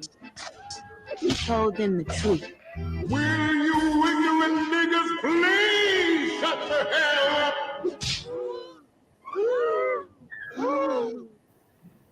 He just said what I think he said. Is this it? This is what I got all those ass whoopings for. I had a dream once. It was a dream that little black boys and little black girls would drink from the river of prosperity, freed from the thirst of oppression. But lo and behold. First off, that wasn't Martin Luther King's dream. He didn't just dream of black people and white people drink from the same water fountain. We talked about this in an earlier installment about the I Have a Dream speech. The I Have a Dream speech is all about cleaning up all the conditions in the slums, getting reparations, getting all this stuff. And then he says, after all that happens, I have a dream that black people and white people will be able to get along in equality and all this stuff. He gives a whole list of things, concrete things that he wants to happen. And that is what's going to lead. If those things don't happen, that dream is never going to happen. But what white people and black liberals do is they take the last part and act like he's saying that if you just act like you get along, and like all he wanted was just people to just get along and not have tension. But he understood that you had to have this tension and this fighting and this agitation to get the equal rights. And then after that, if you read the speech, first off, it's not really called the I Have a Dream speech. It was retroactively named that. It's he talks about cutting the check and doing all this stuff. So right now, what's funny about that is he's asked later about that speech, and he was pretty much like, nah, white folks. He said, I believe very few white people even want equality. My dream has become a nightmare. Yep. So he would, even then, even with what you're saying, it makes that part sound even like he was really pissed. Like, yeah, people. He was hot. Like, he was done. He didn't even like that speech anymore. He was just like, yeah. And the thing was, even his disillusionment came from, I don't think the dream's going to happen because I don't think the white people are ever going to give us the tangibles needed to make this dream happen. Like, people think that he just wanted white people to like him and that he just wanted to assimilate and be liked. But he realized a lot of economic and material conditions were going to have to be met for that to happen. But the thing is, he went too hard on that shit and they killed him. Remember, he wasn't doing the fluffy part no more. He was like, you know what, fuck that. I'm gonna go hard, and they killed him. Yeah.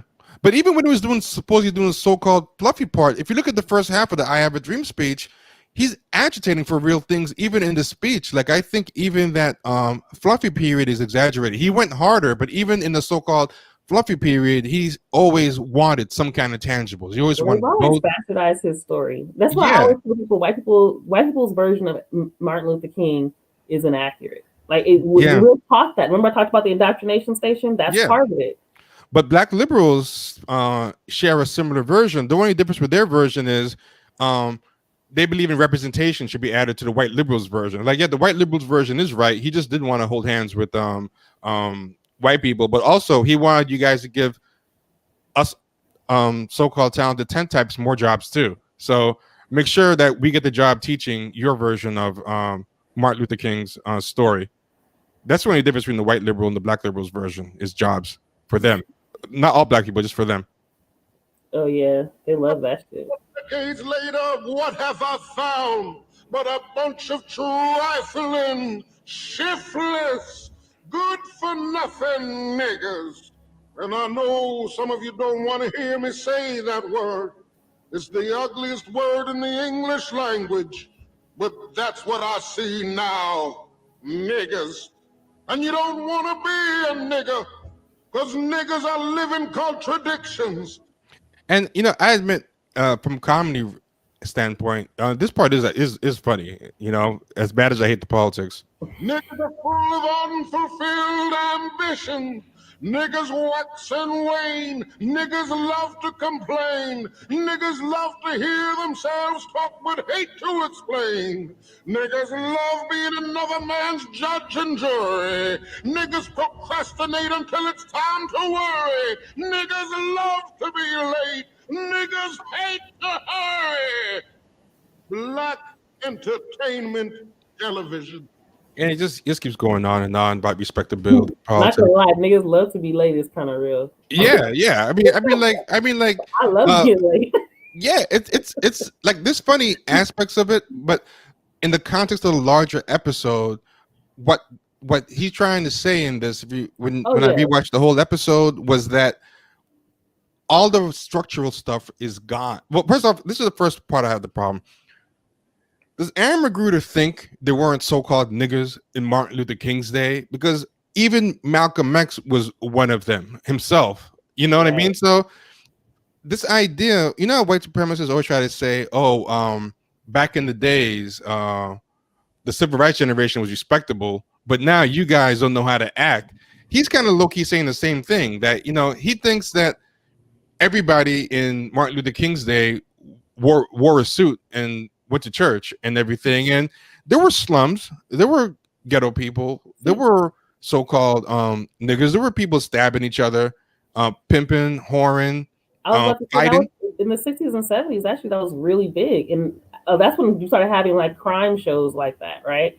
And there are blaxploitation era and all these things. So people who have that weird nostalgic belief about what was occurring in the past is always a trip to me. I watch a lot of old shit. Like I told you guys, I love old TV shows and old movies. And that's part of why I like them, because it kind of gives you, it's more of a reflection of the time. Yeah. And it gives you an idea of what was actually taking place. Heroin was a big problem in the late 60s and 70s, right? And that was a big problem. And even what Martin Luther King is talking about, he's talking about like the slums. He has NBC, he talks about the slums. What do you think was going on in the slums? What was occurring in the slums? Who was living in the slums? Like, people, they have this weird nostalgic belief that all black people were middle class, or at the very least they were working class, and they had suits. They went to church every Sunday. They were, you know, that kind of shit. And that they were all rocking. With Martin Luther King. I mean, the first person that tried to stab Martin Luther King was a black woman. They thought he was an agitator. He was causing trouble. He was a troublemaker. They did popularity polls in the black community, and you know, like, it's like how everyone now people who didn't believe in integration. There were all types of. There were like 10 different perspectives at the time. You only hear about one. Yeah, but there were also like a lot of black people who just didn't want to cause trouble, period. Like True. They didn't care one way or the other. They just didn't want to agitate. And, you know, there were also black people who just wanted to smoke, drink, and do whatever. And like this idea, because what Aaron McGruder is kind of saying here is that Martin Luther King loved black people conditionally. He loved them on the basis of their respectability. And that's not true. The so-called nigger existed back in Martin Luther King's day, and he loved and advocated for black people, regardless, right? But this is the first part of the "I Have a Dream." This is the first part about "I Have a Dream" speech that nobody ever says. The first part, this is the transcript, and they call it "I Have a Dream." The "I Have a Dream" was an afterthought. Mahalia Jackson, at the end of the speech, tells him, talk about the dream part, because you heard him talk about dream before, and he just kind of ad-libs it from a previous speech. That wasn't a speech he came there to give. Mahalia Jackson was sitting behind him and said, tell him about the dream, Martin. And then he, out of respect to Mahalia Jackson, ad-libbed it because it was a speech that she liked. But he said, I'm not going to read the whole thing. I'm just going to jump. He goes, I'm happy to join with you today while we'll go down history as the greatest demonstration for freedom in the history of our nation. And first off, this was called the March on Washington for Jobs and Freedom, but they always take out the jobs and freedom part. So even the official name of the event, there was Ask for Tangibles. He wanted jobs, right? And now they just call it the March on Washington, and now they just call the speech the "I Have a Dream" speech. But he goes, 5 years ago, a great American whose symbolic shadow we sat today signed the Emancipation Proclamation. This momentous decree came as a great beacon of hope to millions of Negro slaves who had been seared in the flames of withering justice. Came as joyous daybreak to end the long night of their captivity. But 100 years later, the Negro is now still free. 100 years later, life for the Negro is still crippled by the manacles of segregation, the chains of discrimination.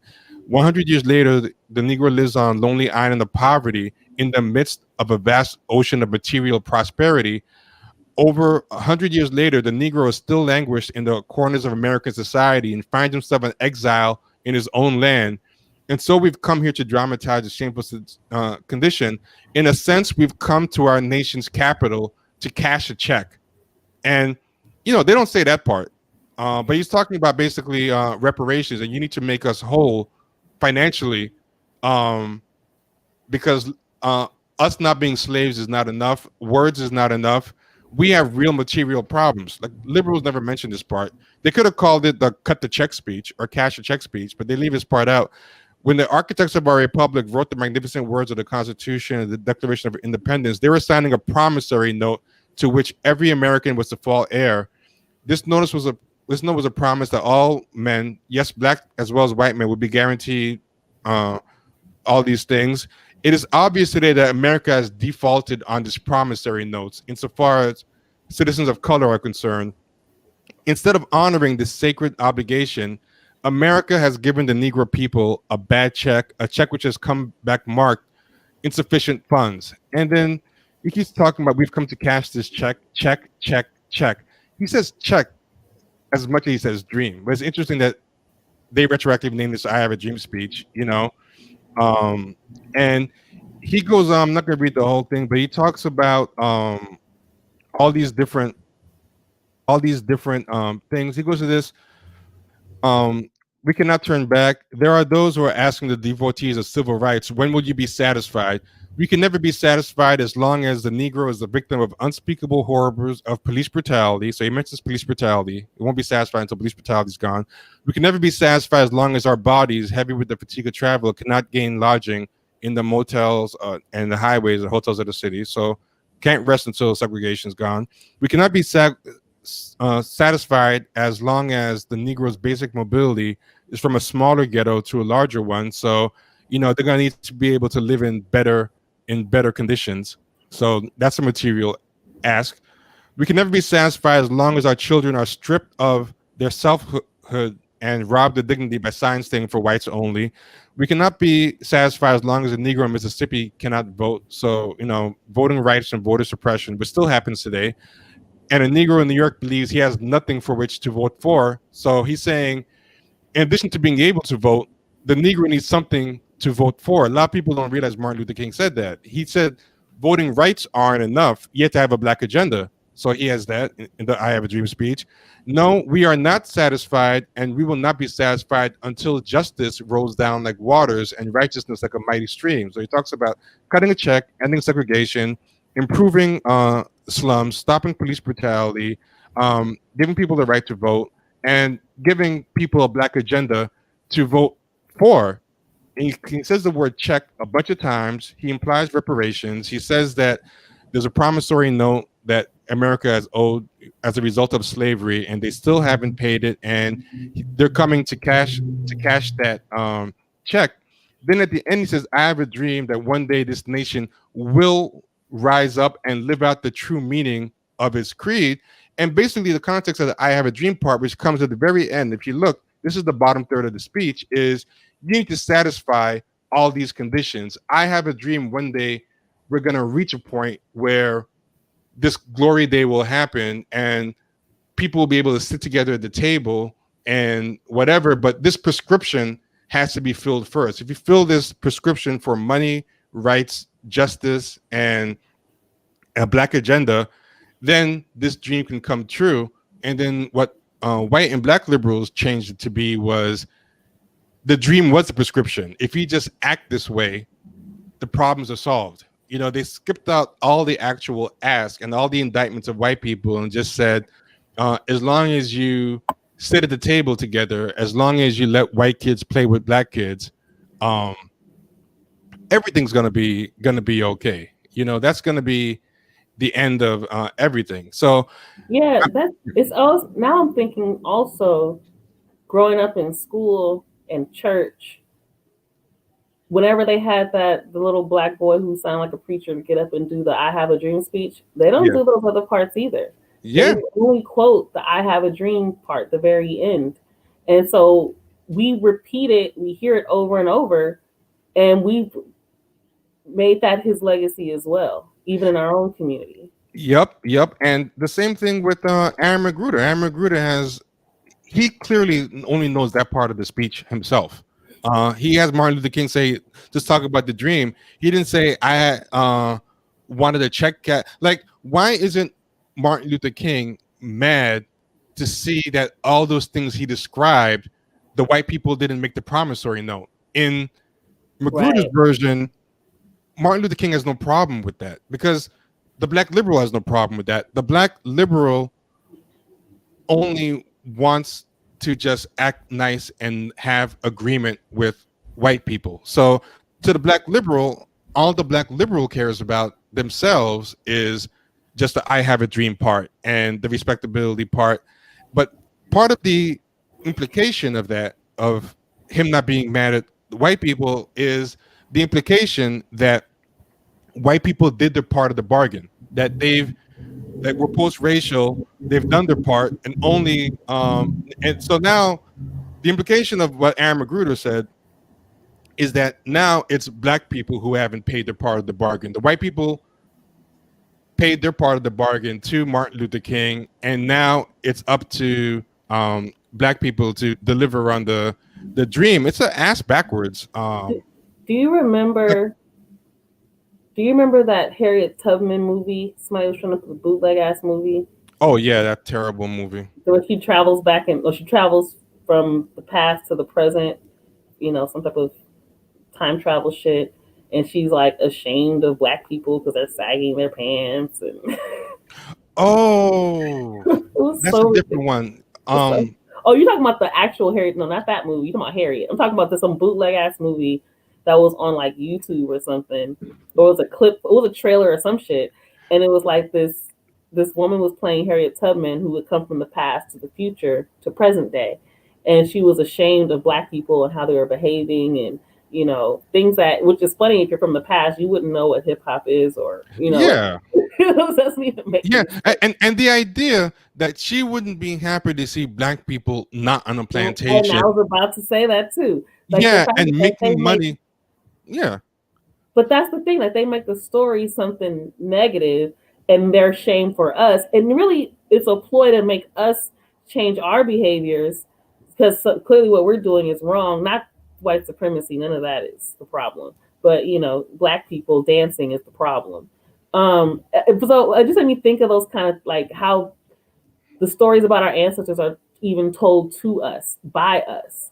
So it would be dope if somebody did what you just said, have Martin Luther King do something similar to like what Aaron McGruder did, but Martin Luther King talking about the first part of that speech. You know what I mean? Yeah, and how white people still haven't delivered the promissory note. You know, this is a podcast idea. We got to talk about that. This is one of them. Oh yeah, for sure. And you know, something else with that, that's the first half of it, that he's madder at black people than he is at white people for not living up to their promise. But then the second problem with that speech is this idea that he likes black people conditionally, and in the old days everybody was a civil rights person or Martin Luther King and wore suits, and they deserve respect, and that's what they fought for. But now these new blacks are niggas. There's too many niggas, and now we act. Now, hello, yeah. Now we actually deserve it. Now we actually deserve these problems. But I want to say one last thing. You can still hear me, right? Yeah. Okay, cool. This is a speech that Martin Luther King gave in '67, right? And this is called Crisis in American Cities. And he gave this after the riots, and this is what the hood looked like in '67. And this is after the violent urban riots. And what happened was a lot of people were saying the same stuff like that you hear now, like they tear apart their own communities. This is why they don't deserve good things. There's a bunch of niggas. They don't do anything productive. Look how bad their neighborhoods look. And you know, he was asked about this, and he was asked to speak about it. And this is what he said. He said after 43 people were killed in race riots, and a lot of people talking about black on black crime. This is why they don't respect us. Look how we treat our own neighborhoods. And there was a lot of that back then. There were Aaron McGruders back then too. And he addressed the Southern Christian Leadership Conference at Atlanta, and he delineated the causes of the violence, right? So this is the Atlantic. You could find it over there, and it's called The Crisis in American Cities. It says, 1 million words will be written and spoken to dissect the ghetto outbreaks, but for a perceptive and vivid expression of culpability, I would submit 2 sentences written a century ago by Victor Hugo. If the soul is left in darkness, sins will be committed. The guilty one is not he who commits the sins, but he who causes the darkness, meaning white people. The policy makers of the white society have caused the darkness. They created discrimination. They created slums. They perpetuate unemployment, ignorance, and poverty. It is incontestable and deplorable that Negroes have committed crimes. So he understands that the slums is people committing crimes, but they are derivative crimes. They are born of the greater crimes of the white society. When we ask Negroes to abide by the law, let us also declare that the white man does not abide by law in the ghettos. Day in and day out, he violates welfare laws to deprive the poor of their meager allotments. He flagrantly violates building codes and regulations. His police make a mockery of law. He violates laws on equal employment and education and the provisions for civic services. The slums are the handiwork of a vicious system of the white society. Negroes live in them, but do not make them any more than a prisoner makes a prison. Let us say it boldly that if the total slum violations of law by the white man over the years were calculated and were compared with the law breaking of a few days of riots, the hardened criminal would be the white man. After establishing the general cause of outbursts and stuff, it is possible to identify the immediate causes: white backlash, unemployment, general discriminatory practices, war, and features peculiar to big cities, crime, whatever, family problems, intensive migration. And he talks about black on black crime for, throughout the speech, but he keeps bringing up that the cause is white people and the conditions that they make black people live in and the traumas that they're forced to undergo. And he goes into all these speeches, all these factors, piece by piece. So this idea that all this stuff in that clip did not exist, and that Martin Luther King would now give up on the dream, this stuff existed as bad or even worse back then. It didn't stop him at all. He never took his eyes off white society, white supremacy. Yeah, so Aaron McGruder has no understanding on a very fundamental level what Martin Luther King was even about. Aaron McGruder thinks the only thing that Aaron McGruder could possibly think, by knowing that if Aaron McGruder knows that and still thinks the way he thinks, then he must think that white people have done better by black people today. And if he does think that, the reason he probably thinks that is because people like him and other blue checks are now able to make shows like the Boondocks. That whole thing. You have Jay-Z and Beyonce and all these people. Discrimination is over. Racism is over.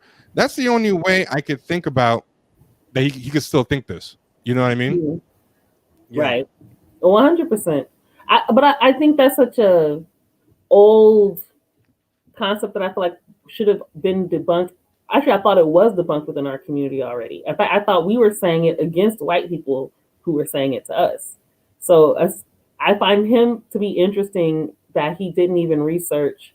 So I'll say this, not even just him. So I want to put it on just him. Yeah, it's not just on him. It's not just him. Black people who have opportunities to have these platforms. Remember, I told you, like you brought it up earlier, they're only getting certain people with certain perspectives to be in those spaces. So when we're listening to these people talk about our history or bring it up, and even in a comedic way, keeping in mind a lot of them have not done the research and the analysis or any of that stuff before they created some of these characters and these stories. And if you watch a lot of, I always look for it when I'm watching certain movies and TV shows now, where I try to say, I wonder if they're going to hit on this part of it. and weave it in there as a joke, even if it's like low key. And they don't, because they don't really actually know much of anything. They haven't actually researched the person or researched the topic or researched that history. They are going what the public base, what they were taught and what they believe the public already knows. Yep. And that can be for multiple reasons, maybe because they feel like you won't get the comedy if it's not connected to what you know, or like I believe, they just don't know the shit. Yeah. I think one of two things. Either he doesn't know all the stuff that Martin Luther King was talking about, is number one, or number two, he knows the stuff, but he believes because of some superficial improvements that most of those problems are over, that white people have gotten past the big systemic stuff, and all we have is, little microaggression racism, to the point that the conditions are different. So it has to be one of two things. It has to be what you said, he doesn't know what happened, or number two, he knows what Martin Luther King believed, but he just believes that white people have rectified a lot of that stuff for whatever reason. Maybe because black people have these creature comforts now, or there's more black millionaires involved. So now the systemic part is over. It's up to just the respectability and the interpersonal part to be fixed. It's one of those two, but either one is bullshit to me. And that assumes he's connected to the content, because he can also just be trying to make money.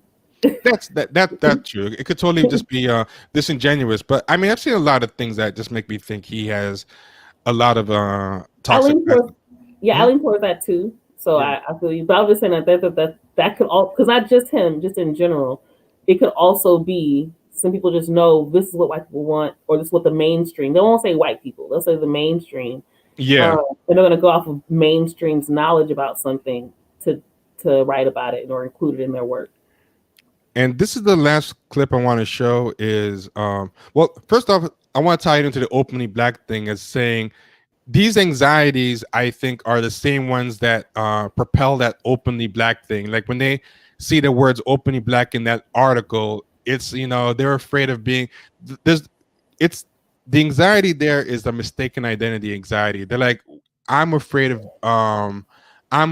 being mistaken for a nigger. And to me, openly black is a sign, is code for they're telling me I'm a nigga. And I feel like all those clips we saw, whether it's the Chris Rock one, whether it's the nigga moment one, whether it's Martin Luther King chiding him for the respectability, and like the anger that Aaron McGruder is channeling through his fake Martin Luther King at those so-called niggas isn't out of caring for the niggas. It's out of, I'm mad at you because of people like you, I'm getting hurt by association. That's what Aaron McGruder is saying. He's like, white people can't see past my blackness because of you niggas, and you're making it hard on me. And he's recruited Martin Luther King as being on his side, and that's what the black liberal has done. Everyone has taken Martin Luther King and bastardized and cherry-picked his image and said, actually, Martin Luther King was one of us. So the conservative does it, Martin, the white liberal does it. But what people don't realize is that the modern black liberal does it too, because in truth, the Aaron McGruders of Martin Luther King's day viewed him the same way a lot of respectable black people look at protesters who over agitate. Like in Martin Luther King's day, the Aaron McGruders of that day would have had a lot of trouble with Martin Luther King, But this is the final speech. This is how leftists do the same. If you're listening to leftists, they take Martin Luther King and turn him, socialist. They turn him into like card-carrying communist, someone who saw past the follies of race advocacy, was against reparations, and who believed in class first struggle, that poor whites and poor blacks had the same problems, and that class first solutions solved everything, and by lift all boats strategies, that's more important than being a race baiter and stuff like that. And that's this is another cut our check speech. it's pretty short. But this is a perfect example of like one thing. If you listen to class reductionists and people like that, they'll tell you not to read this book called Settlers because it demonizes the white working class, or just because what it really does is it reveals how even poor white people are beneficiaries from this cultural and historical project called white supremacy, and that they are not just hapless, unwitting agents that are as equally manipulated by the white supremacist elites as the poor blacks are, but they're very much active participants and beneficiaries in this system of white supremacy. And they try to act like Martin Luther King would have disagreed with that and saw past the need for racial division and just saw class first solutions. And this is one of his, if not the final speech he gave. This came even later than I Have a Dream, I believe. And I think it's another example of what you were talking about how he just kept getting even more radical after his disillusionment. Mm-hmm. At the very same time that America refused to give the Negro any land, through an act of Congress, our government was giving away millions of acres of land in the West and the Midwest, which meant that it was willing to undergird its white peasants from Europe with an economic force. But not only did they give the land, they built land-grant colleges with government money to teach them how to farm. Not only that, they provided county agents to further their expertise in farming. Not only that, they provided low interest rates in order that they could mechanize their farm. Not only that, today many of these people are receiving federal subsidies not to farm, and they are the very people telling the black man that he ought to lift himself by his own bootstraps. This is what we are faced with, and this is a reality. Now, when we come to Washington in this campaign, we are coming to get our check. Yeah. Very clear there. Yeah, I mean, you didn't hear me the first time, niggas, so I got you. Yeah, exactly. So this idea that he didn't realize there were unique problems to the black working class that the white working class didn't, also share. Like it's everybody does it. Everyone claims that he was on their side, and it's easy to pick out how like white liberals and conservatives do it, but black liberals do it too, and so do socialists of all stripes. A lot of them do it. So, I mean, yeah, it's some stuff. Twist his legacy. They twist his story. They twist his legacy. It's not an accident. It's very intentional. They have to make it. Well, this is the thing. You're not going to be able to suppress the information about Martin Luther King because he was just too big and too great, right? But you can totally change the messaging. And that's what they've done repeatedly. Every bank does it. Their Bank of America has a billboard talking about I Have a Dream. And you got all these car companies, and everybody's profiting off of this story this legacy that has been told to us about Martin Luther King. I don't think they would, those same, I'm damn sure the banks wouldn't be quoting them. Oh, yeah. Saying, you know what I'm saying?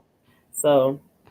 Yeah, and it's crazy how I think a lot of people realize that they took only one speech of his and made it into his whole legacy. But I think a lot of people don't realize that it's not even one speech. They took 1/3 of one speech and made that 1/3 the whole speech. Then they made that new fake speech into his whole thing. So it's even a double fuckery, Yeah. And that's the last thing I have to say. If you want to end it with the last word, by all means. And while you're saying the last word, I'll just remind people of the Patreon. Don't forget to check the Patreon, and don't forget. Actually, I'm sorry. Just keep talking. I'll just flash you on the screen while you talk. It's all good. I do want to just really quickly address these people who keep telling us Martin Luther King was sleeping with white women and cheating on his wife. Oh, yeah. We definitely, I just, if you guys hear people say that, just ask them for the proof. They never had any. The most that they do is they share the same article where in the article it says, don't take this nigga shit seriously. because nobody trusts his shit. So just be on the lookout for that. I always, if I see it, I try to make the opportunities because, and I want to say this because someone on Twitter said, "Don't waste your time. She's doing this on purpose as a bait, whatever, right?" And he's right. And a lot of you guys right when you guys tell me why am I arguing with these people. But the thing is, I'm not arguing with the person. I'm never arguing with that person. What I'm arguing against is their statement or what their point is, because other people are watching that conversation, whether they comment, like it, retweet it, or not. So and the reason why I'm saying it, because I learned a lot of things from even just going through Twitter and someone countering a point that I believe for 100 years. Then I go look it up. Oh shit, I never even knew this. Didn't even think about it. So I always attack those statements. So I always ask them, where's the evidence? They're going to tell you something about the FBI. FBI got some tapes. Well, where are them tapes? You heard them tapes? I ain't heard no tapes. And even if I did hear some tapes, they came from the fucking FBI. You know what I mean? So just, Rita, yeah, that's my whole thing about that. I agree with you. And I'll even add something else that some people might find controversial, but I'll add something else. Let's say he was cheating on his wife. Let's say he was sleeping with a bunch of white women, right? You could take that into the totality of his image. You can take that and weigh it against them and say, okay, these are some strikes. But the idea that you're going to throw away his whole legacy. This is somebody who is doing more than you ever did in your life. And this is someone who knew he was gonna probably die. There's a lot of quotes and a lot of talks about it. Even says, I'm probably not gonna make it to the promised land with you guys. He was constantly aware of the likelihood of his death. Like, don't make any mistake. This was somebody who thought he was gonna live and get a bag, and then white supremacy got him. He knew that he was probably doing this work at the cost of his life. Right. If you're gonna throw away all that over sleeping with white women, I mean, and nobody's even telling you to ignore it. You can weigh it, whatever. But I mean, that just kind of shows that incel mentality, that's fuckability politics mentality, where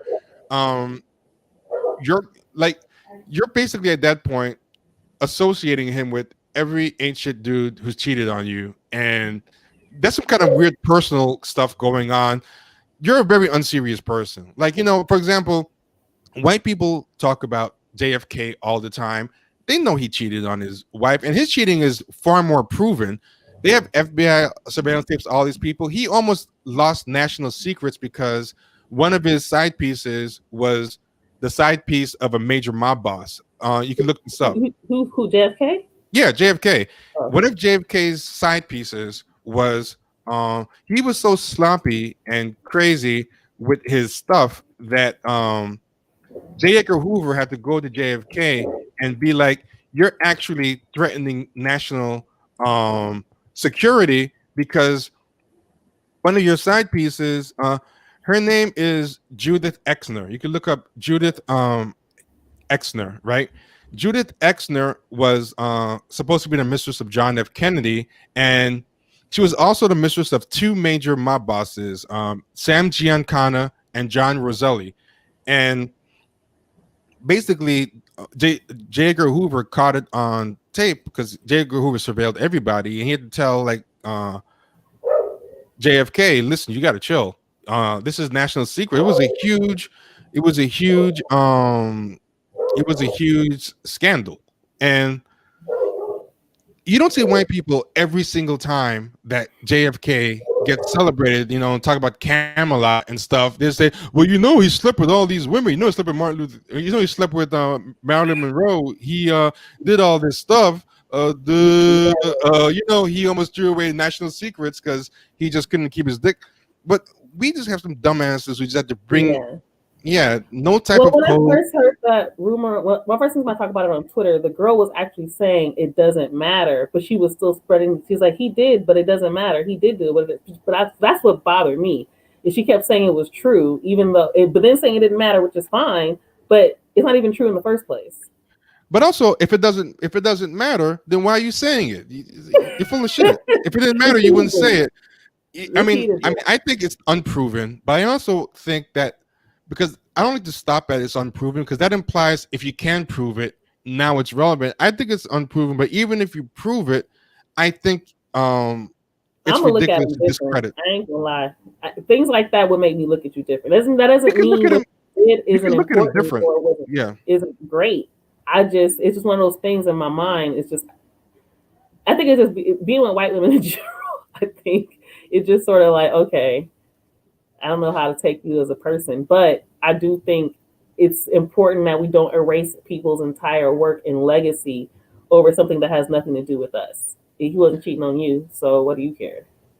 I mean, I think it's fair to look at somebody different and all that stuff, but I mean, at the end of the day, I think it doesn't have anything to do with his actual helping get people to vote, or the stuff that he fought for. And I think that's tendency to flatten everything to an equal level crime, or throw out the baby with the bathwater. I think is very ridiculous, and I think it's also disingenuous because a lot of these people are fine with Andrew Gillum. A lot of these people came for Andrew Gillum, and Andrew Gillum did that greasy stuff to his wife with white men, but because their real agenda is that they hate straight black men, and want to kind of make themselves a face of the movement, they make Andrew Gillum into a sympathetic figure, and that's someone who was caught with photos and who admitted to doing this stuff. So it's the disingenuousness, because at least you would lose faith with him from a good faith place, whereas they're not even really against what he did. They're just against the fact that he's a straight black man. They show it by the double standard with Andrew Gillum. And that's the last thing I want to say. But that was while you were, I wanted to end it, but while you were talking, someone sent me this quick clip, and I feel like we got to say it. Did you see what Black Lives Matter did for Martin Luther King Day? This is someone literally just sent this, and it's so bad. Mentioned something in the chat, but I didn't see anything. Like someone literally just sent it to me. It'll take 10 seconds to show. I'm hoping what the person said in the chat it's not what it is. I'm hoping it's a mistake. Oh man, and actually it seems to be going viral. Black Lives Matter posted it, and I'm looking now. I actually got text. I wasn't looking at my text messages while but here it is. I'm gonna put it on the screen. We're gonna end with this, and I'm not even gonna give commentary on it because I think it speaks to itself.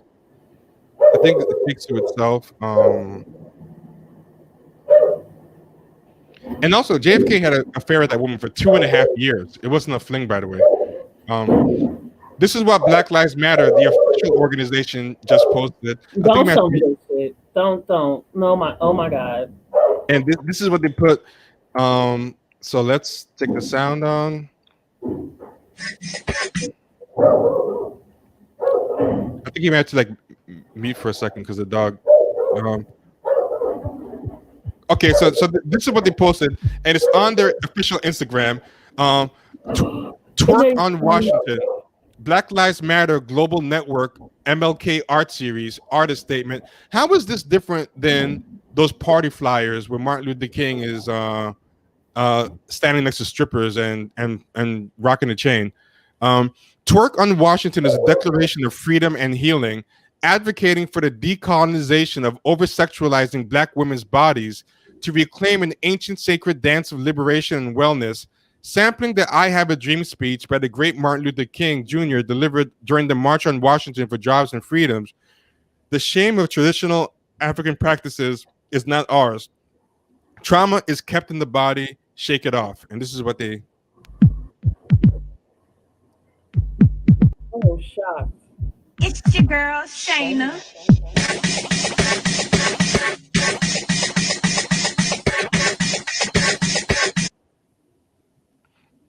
And then they scroll down to show the rest of what they're talking about. So yeah, I mean. And the thing is they're in front of the most phallic monument ever. Oh, you're right. The phallicness of the Washington Monument. That was intentional. And you notice how they look at the shots of it when they look. Yeah, you're right. And the fact and the fact that it's a white phallus, I think, is very interesting. Yeah. So yeah, I mean, that's a great place to end it. I have nothing to say about that. I'm mad you showed me this shit though. Yeah. I'm not knowing it existed. I totally would have been fine. But it's all good. All right. Yeah. Thanks, everyone. If you like the services we give, always feel free to support us or become a patron at patreon.com/champagne sharks. Thank you, Vida, for hanging for this long one. I'm hungry too. I'm sure you are. So, yeah. Everybody be good. Everyone take care.